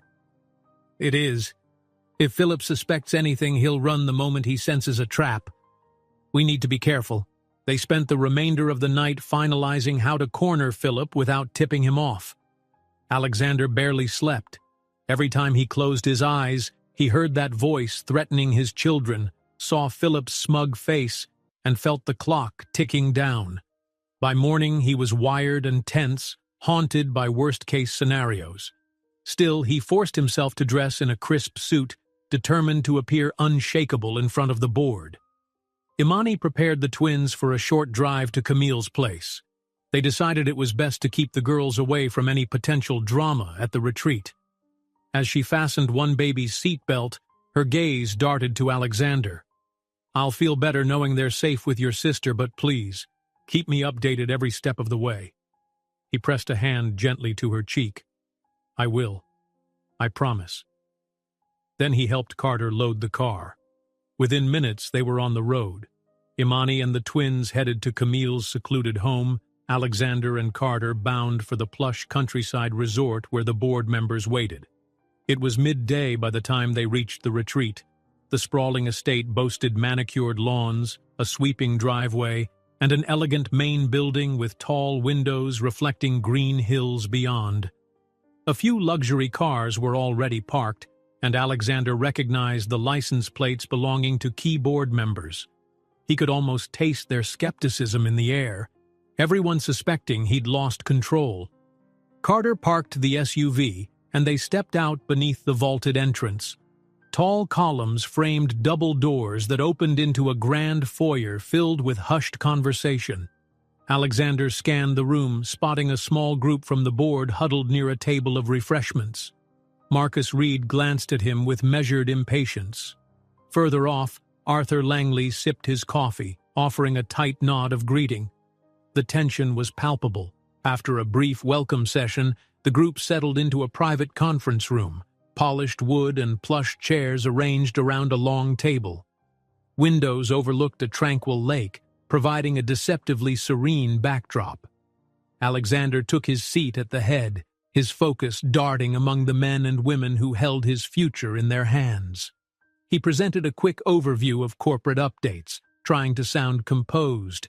Charts and projections highlighted Whitmore Enterprises' potential growth, but he saw many eyes glaze over with suspicion. Finally, the discussion shifted, and questions began firing. How would the personal scandal affect business? What steps had he taken to protect the company's reputation? Alexander glanced at Carter, who gave him a subtle nod. Then he told the board he'd arranged a smaller, more informal meeting by the garden terrace later, where he'd go into depth about his personal matters and how he planned to resolve them. Some members looked intrigued, others wary. Marcus's mouth curved in a half-smile that said, "If you can't convince us, you're finished." By late afternoon, the group dispersed for a short break. Alexander and Carter scouted the gardens. Classical music played softly from hidden speakers, mixing with the gentle rustle of leaves. A canopy of glass offered partial shelter from the sun. They found a cozy alcove behind tall hedges, an ideal place for a private conversation. Carter fiddled with a slim device, ensuring their hidden recording equipment was ready. "We just need Philip to admit what he's doing," he murmured. "Even if it's only implied that he orchestrated the leaks or threatened you. That might sway enough board members." Alexander swallowed, scanning the paths until he spotted Philip, who was strolling alone as if in contemplation. Dark suit, impeccable posture, the faintest sneer ghosting his lips. He looked every inch the power-hungry patriarch. Slowly, Alexander moved to intercept him, his heart thumping. "Uncle Philip," he greeted, trying for polite casualness. Philip eyed him with mild surprise. "Alexander." He gestured around. "Impressive location. Pity it's overshadowed by all your recent troubles." Alexander forced a tight smile. "Yes, well, I plan to put those to rest. I'm sure you've heard the rumors swirling about a potential change in leadership. I thought we might talk, man to man." He motioned toward a quiet bench near the tall hedges. Philip followed with a measured stride. "Are you seeking my support, or have you already accepted your fate?" Alexander sat, hoping the concealed microphone Carter had planted nearby would pick up every syllable. "I haven't accepted anything, but I'm aware there's a growing push for me to step down. The tabloids are relentless, and someone's feeding them information." Philip raised an eyebrow, feigning innocence. "Oh? And who might that be?" Alexander willed his voice to stay calm. "That's what I'd like to find out. If there's an insider orchestrating these attacks, they're damaging the Whitmore name. Don't you care about that?" A flicker of arrogance crossed Philip's face. "The Whitmore name can weather any scandal. It's you who's on shaky ground. You've entangled the company with your personal indiscretions, children out of wedlock, a public fiasco that won't die. Honestly, Alexander, it might be time you consider a graceful exit." Alexander's jaw tightened. "Is that what you want? For me to step aside so you can swoop in? Take the seat you always thought was yours?" Philip smirked. "If I were more ambitious, maybe. But I'm only suggesting what's best for the family.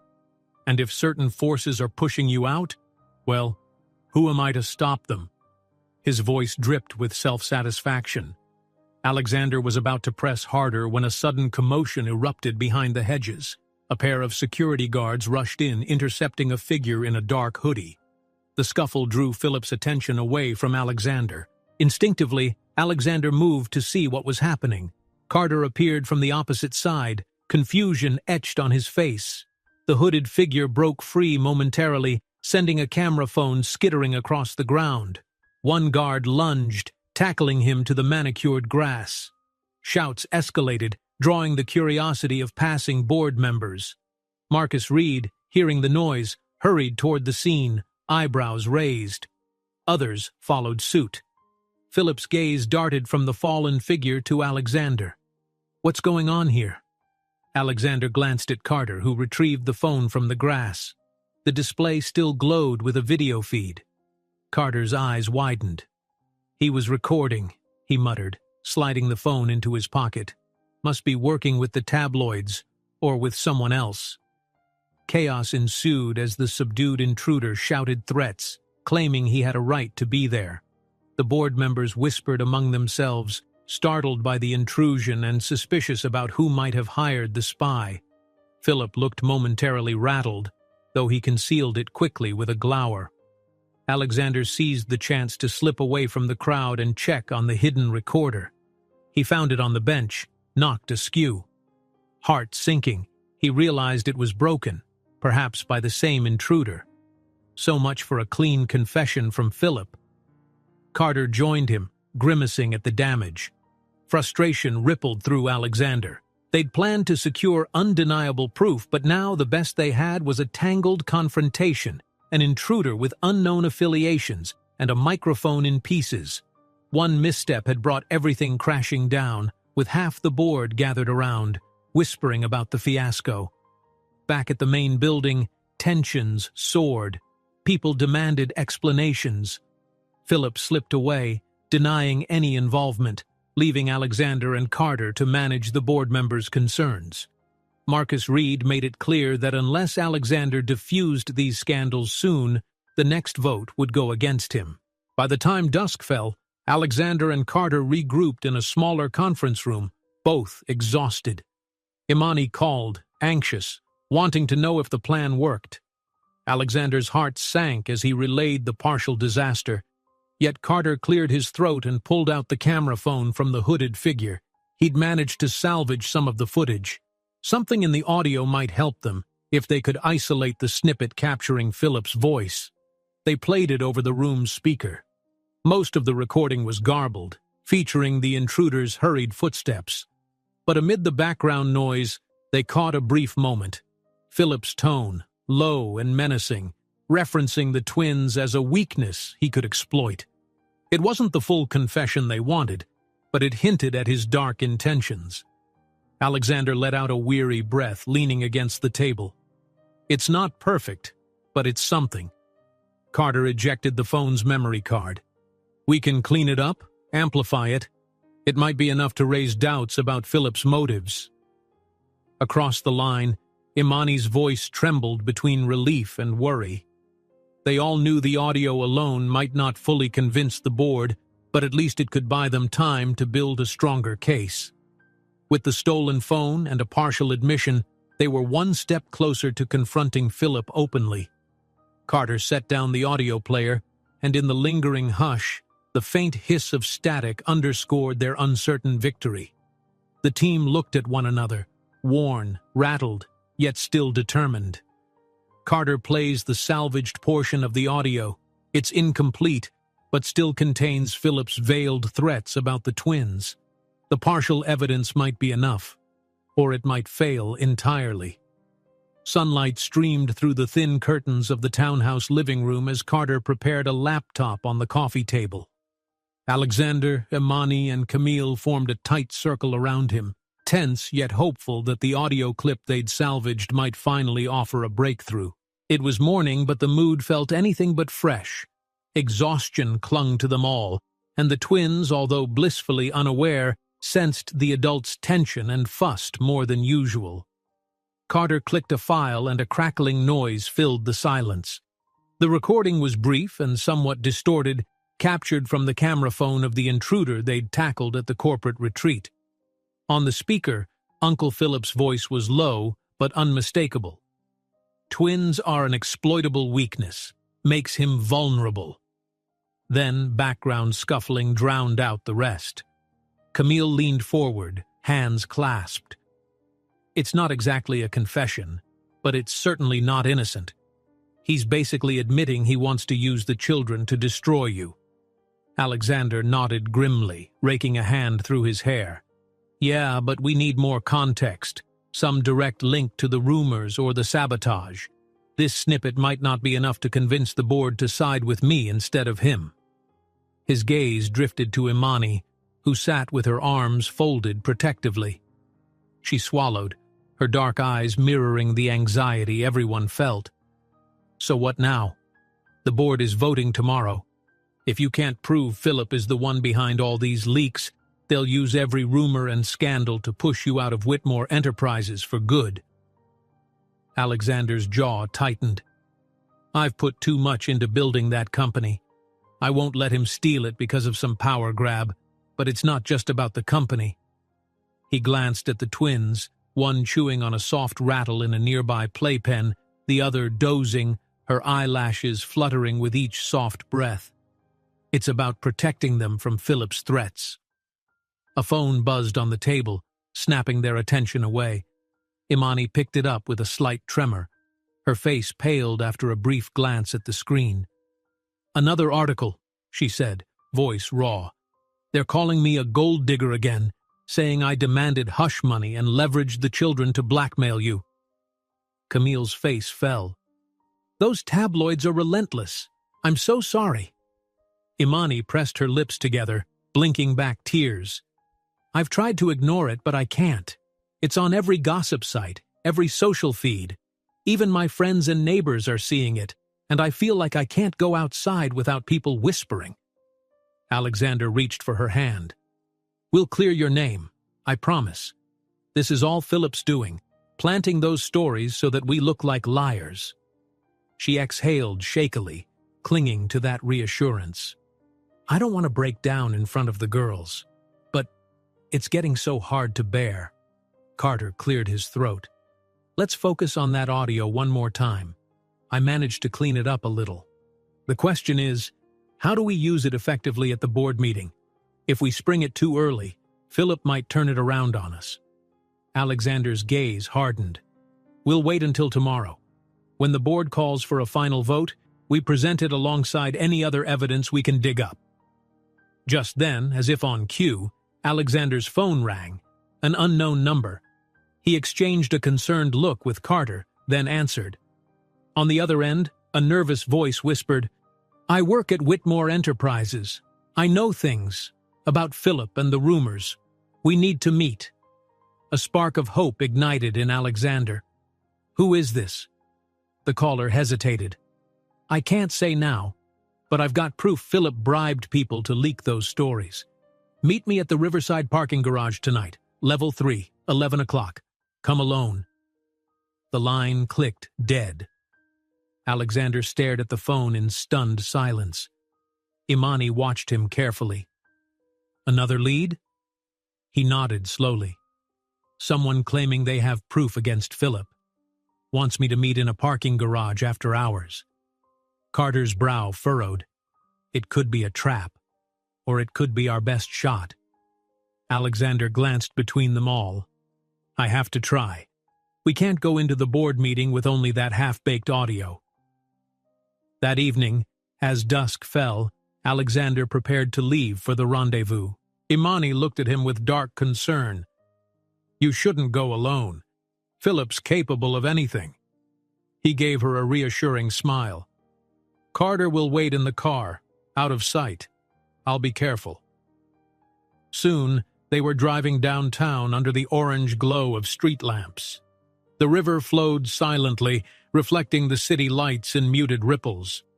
At the parking garage entrance, Carter pulled the SUV into a dimly lit spiral of concrete ramps until they reached level 3. Only a handful of cars dotted the space, shadows stretching across the floor. Alexander stepped out, scanning the corners for movement. A lone figure emerged behind a pillar, medium height, hood pulled up. Alexander approached cautiously, heart pounding. "Are you the caller?" he asked quietly. The figure nodded, hands trembling. Yes, I'm an administrative assistant in the legal department at Whitmore Enterprises. I've seen emails, contracts. Philip has been funneling money to certain tabloids and a gossip blogger." Alexander inhaled sharply. "You have proof?"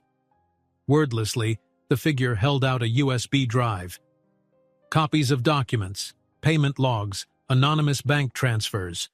They'll show exactly how Philip financed those lies, but he's dangerous. I can't go public."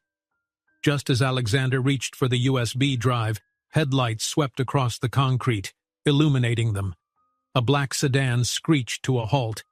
The figure stiffened, eyes wide with alarm. Alexander turned to see two men stepping out, stony-faced, as if on orders to silence them.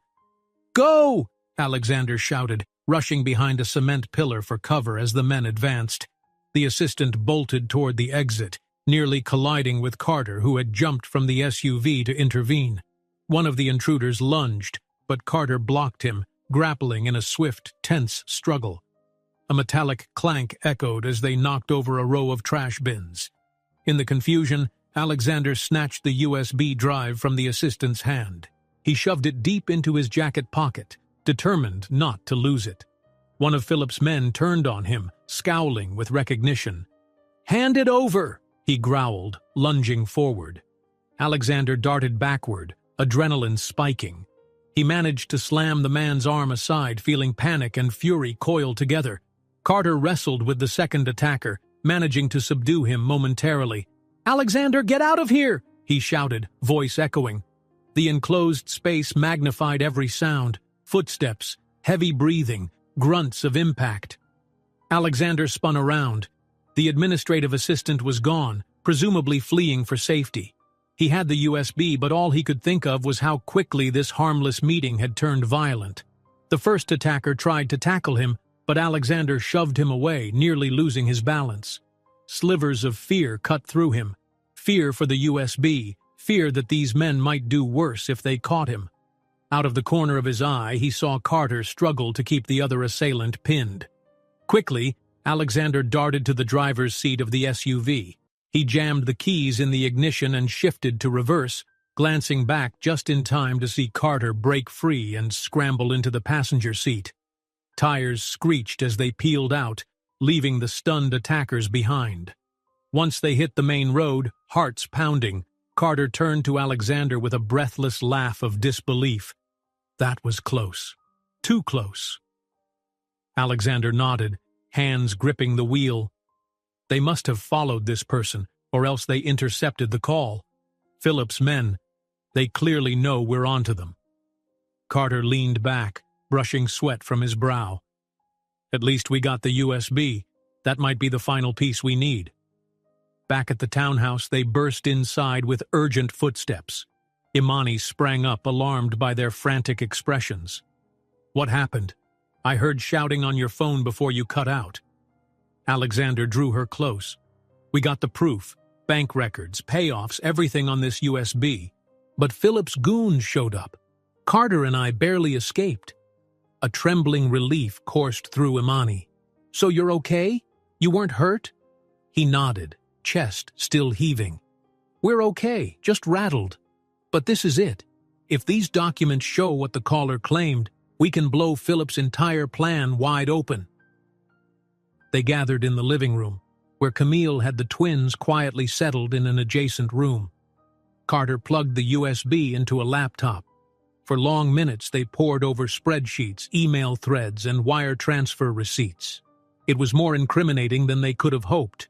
Direct connections linking Philip to payments for fabricated articles about Imani, hush money to small-time bloggers, and half a dozen other nasty tricks. Alexander sank against the back of the couch, a powerful mix of relief and anger churning inside him. He's going down, he whispered. We can show the board how he orchestrated this entire mess. Carter burned copies of the files onto multiple drives, while Imani wrapped her arms around herself as though trying to keep it all from overwhelming her. She gave Alexander a trembling smile. Does this mean I can finally stop being called a liar? He answered by pulling her into a gentle hug, pressing his chin to the top of her head. It means we can finally clear your name and the twins. Nobody can spin this once they see the receipts. They worked through the night, organizing the evidence in a way that would be undeniable. By dawn, they had a plan. Alexander would call an emergency board meeting, present the documents along with the partial audio of Philip's threat, and demand Philip be held accountable. He envisioned the board's reaction, shock, maybe fury at the betrayal. But at last, the truth would outshine the rumors. Morning came in a blur of nerves and little sleep. They headed to Whitmore Enterprises, tension thick in the elevator ride. Carter carried a sleek portfolio, copies of the files in both digital and printed form. Imani stayed back with Camille at the townhouse, wanting to avoid the press, though she anxiously awaited every update. The board had assembled for what they believed was a routine matter, likely to vote on Alexander's removal. The moment Alexander walked in, though, a hush fell. Marcus Reed cast him a stern look, preparing to begin the proceedings, but Alexander stepped forward, voice clear. Before you vote, there's something you all need to see. He motioned to Carter, who handed him the folder. One by one, Alexander laid out the documents. Bank statements, email chains, the partial audio transcript. Gasps and murmurs spread around the table as the implications sank in. Denise Wu, the CFO, flipped through the pages with widened eyes. These wire transfers, they're to gossip sites, tabloids, anonymous shell accounts. Yes, Alexander said firmly, and they all trace back to Philip Whitmore. A stunned silence overtook the room. Even Marcus looked taken aback, jaw taut. Some board members exchanged glances, clearly trying to process how their longtime associate could orchestrate such a plan. Slowly, one or two voiced support for Alexander, praising his resolve in uncovering the truth. As the tide seemed to turn in his favor, Alexander exhaled, feeling the tension in his chest loosen. He'd fought so hard to protect his family and his place at Whitmore Enterprises, and at last, the truth was shining through. Several members began murmuring that a re-vote was necessary, one that would reaffirm Alexander's position and launch an investigation into Philip's conduct. But the moment the board's shift was clear, the double doors swung open, and Philip himself strode in. His face was a thundercloud, and his shoulders bristled with anger. In a voice loud enough to echo in the stunned hush, he declared, "You think you've won, Alexander? I won't go down without a fight. I'll sue you and this entire board for defamation, and I have enough connections to bankrupt us all if necessary." Just as the atmosphere shifts in Alexander's favor, Philip bursts into the boardroom, threatening a lawsuit that could bankrupt them all, leaving everyone at a standstill. Philip's threat echoed through the boardroom, stripping away the brief moment of victory. At the head of the long table, Alexander kept his stance firm, hiding the tremble in his chest as his uncle stormed into the room. Around the polished mahogany, several board members exchanged troubled glances, uncertain whether to recoil from Philip's fury or stand by Alexander's newly unearthed truth. The thick silence magnified the older man's voice. "If you dare to pin these accusations on me," he snarled, "I'll launch a lawsuit against every single person here. I've got the resources to bury Whitmore Enterprises, and all of you along with it." Alexander steadied himself. Only moments earlier, the board had been sifting through the damning evidence tying Philip to the sabotage and tabloid leaks. Shaken but also emboldened by the weight of proof, Alexander met his uncle's glare. "Philip," he said quietly, "we both know you've lied and manipulated everyone for your personal gain. Stop pretending you're innocent." Philip's eyes flickered, rage and desperation tightening his jaw. He thrust a finger toward the documents spread across the table. "Forged," he spat. "All of it. You're trying to smear me so you can save your own neck." He turned to the board, attempting to catch their sympathy. "Are you all really gullible enough to believe he conveniently found evidence just as you were about to vote him out?" A few members looked uneasy, shuffling in their seats.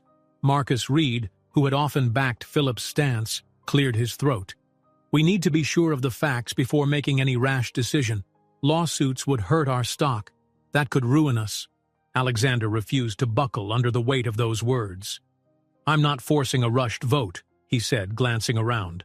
"The documents, the wire transfers, the hush money, any forensic auditor can verify them. But from what I see, Philip used his status to harm this company and my family." Denise Wu, the CFO, laid a calm hand on the stack of pages. "These logs are consistent with the financial footprints left by Philip's known accounts. No one forced me to read them this way. The money transfers align perfectly with the timing of leaked stories." She looked at Philip, her expression troubled.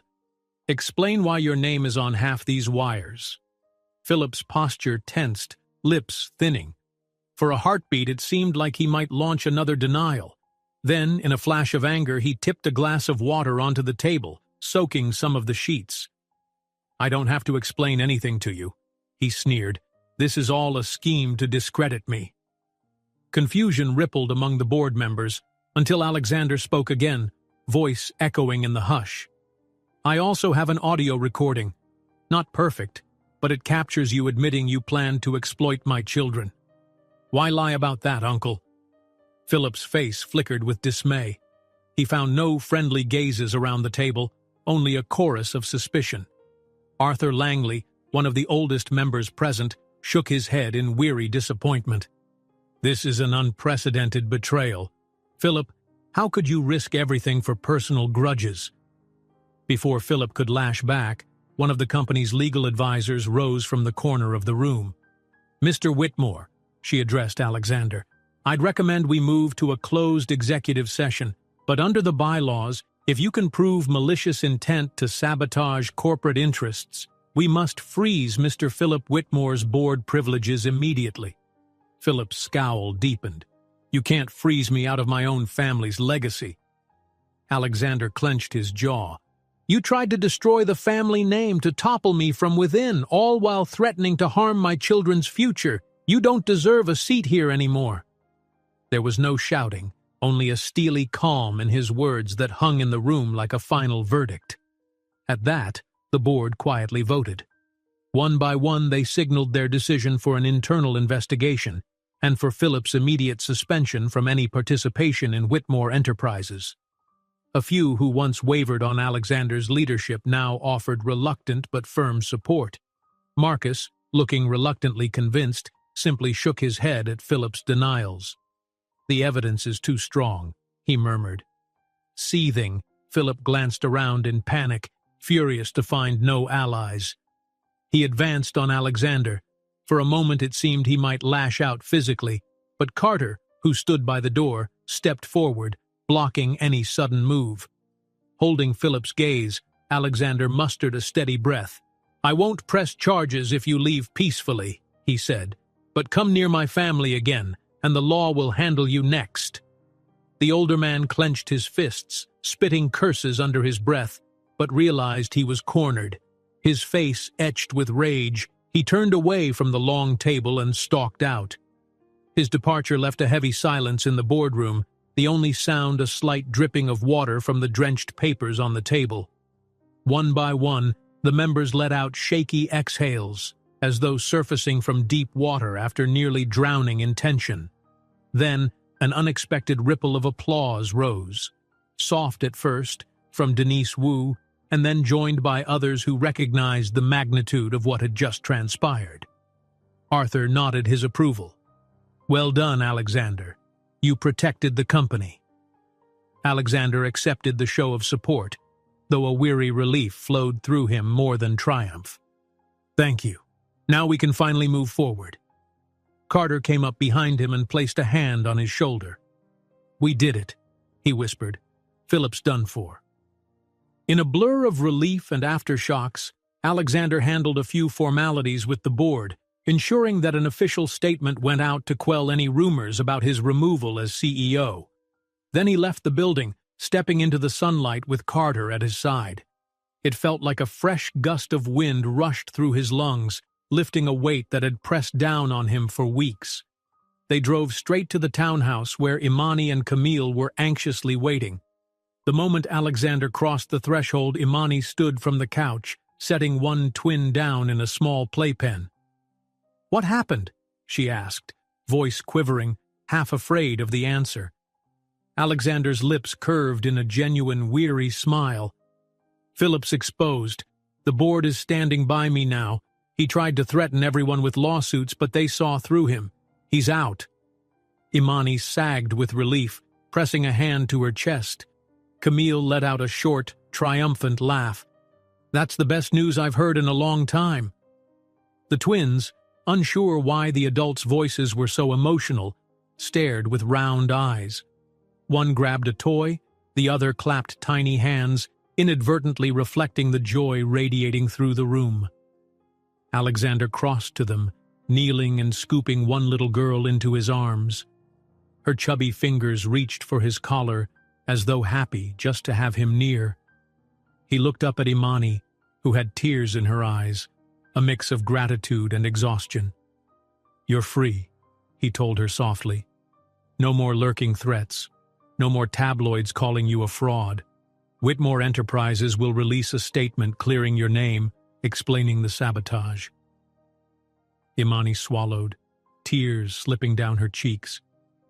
"I can't thank you enough. You stood by me, by them, when it would have been easier to walk away." Alexander rose, still cradling the baby, and gently took Imani's hand. "I never should have let you face any of this alone.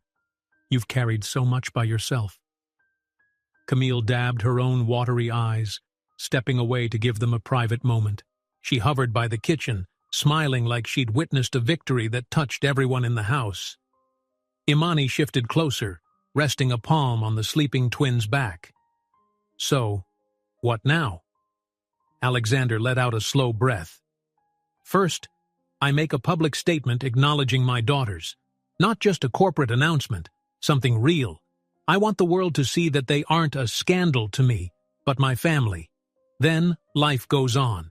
We figure out custody, co-parenting, or we see how this all feels without the chaos of tabloids.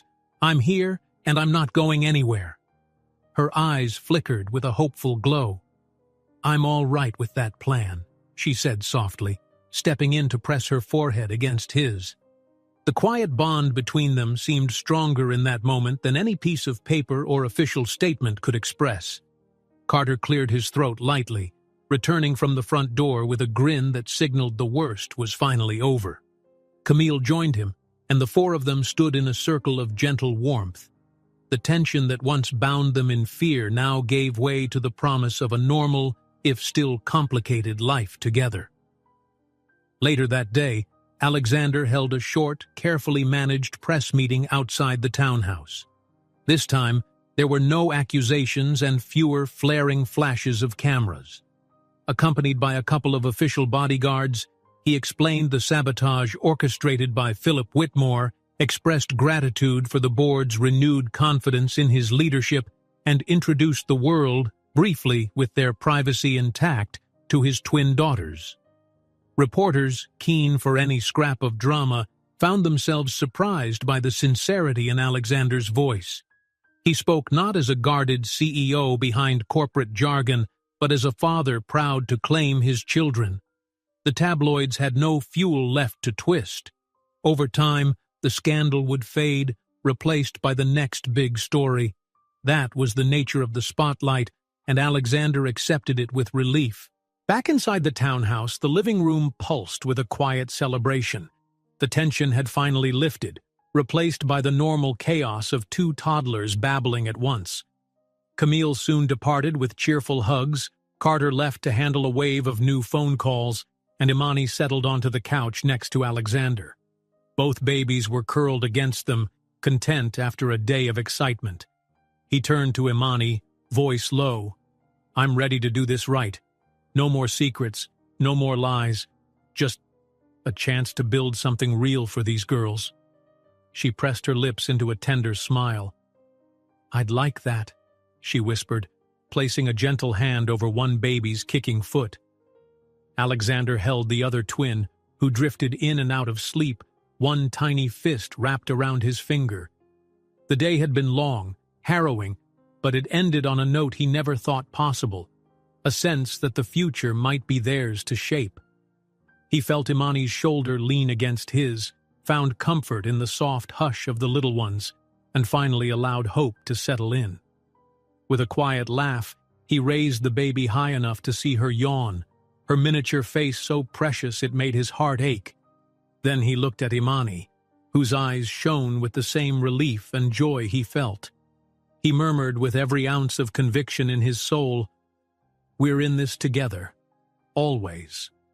If you enjoyed this story, don't miss the next one. Just click on the screen.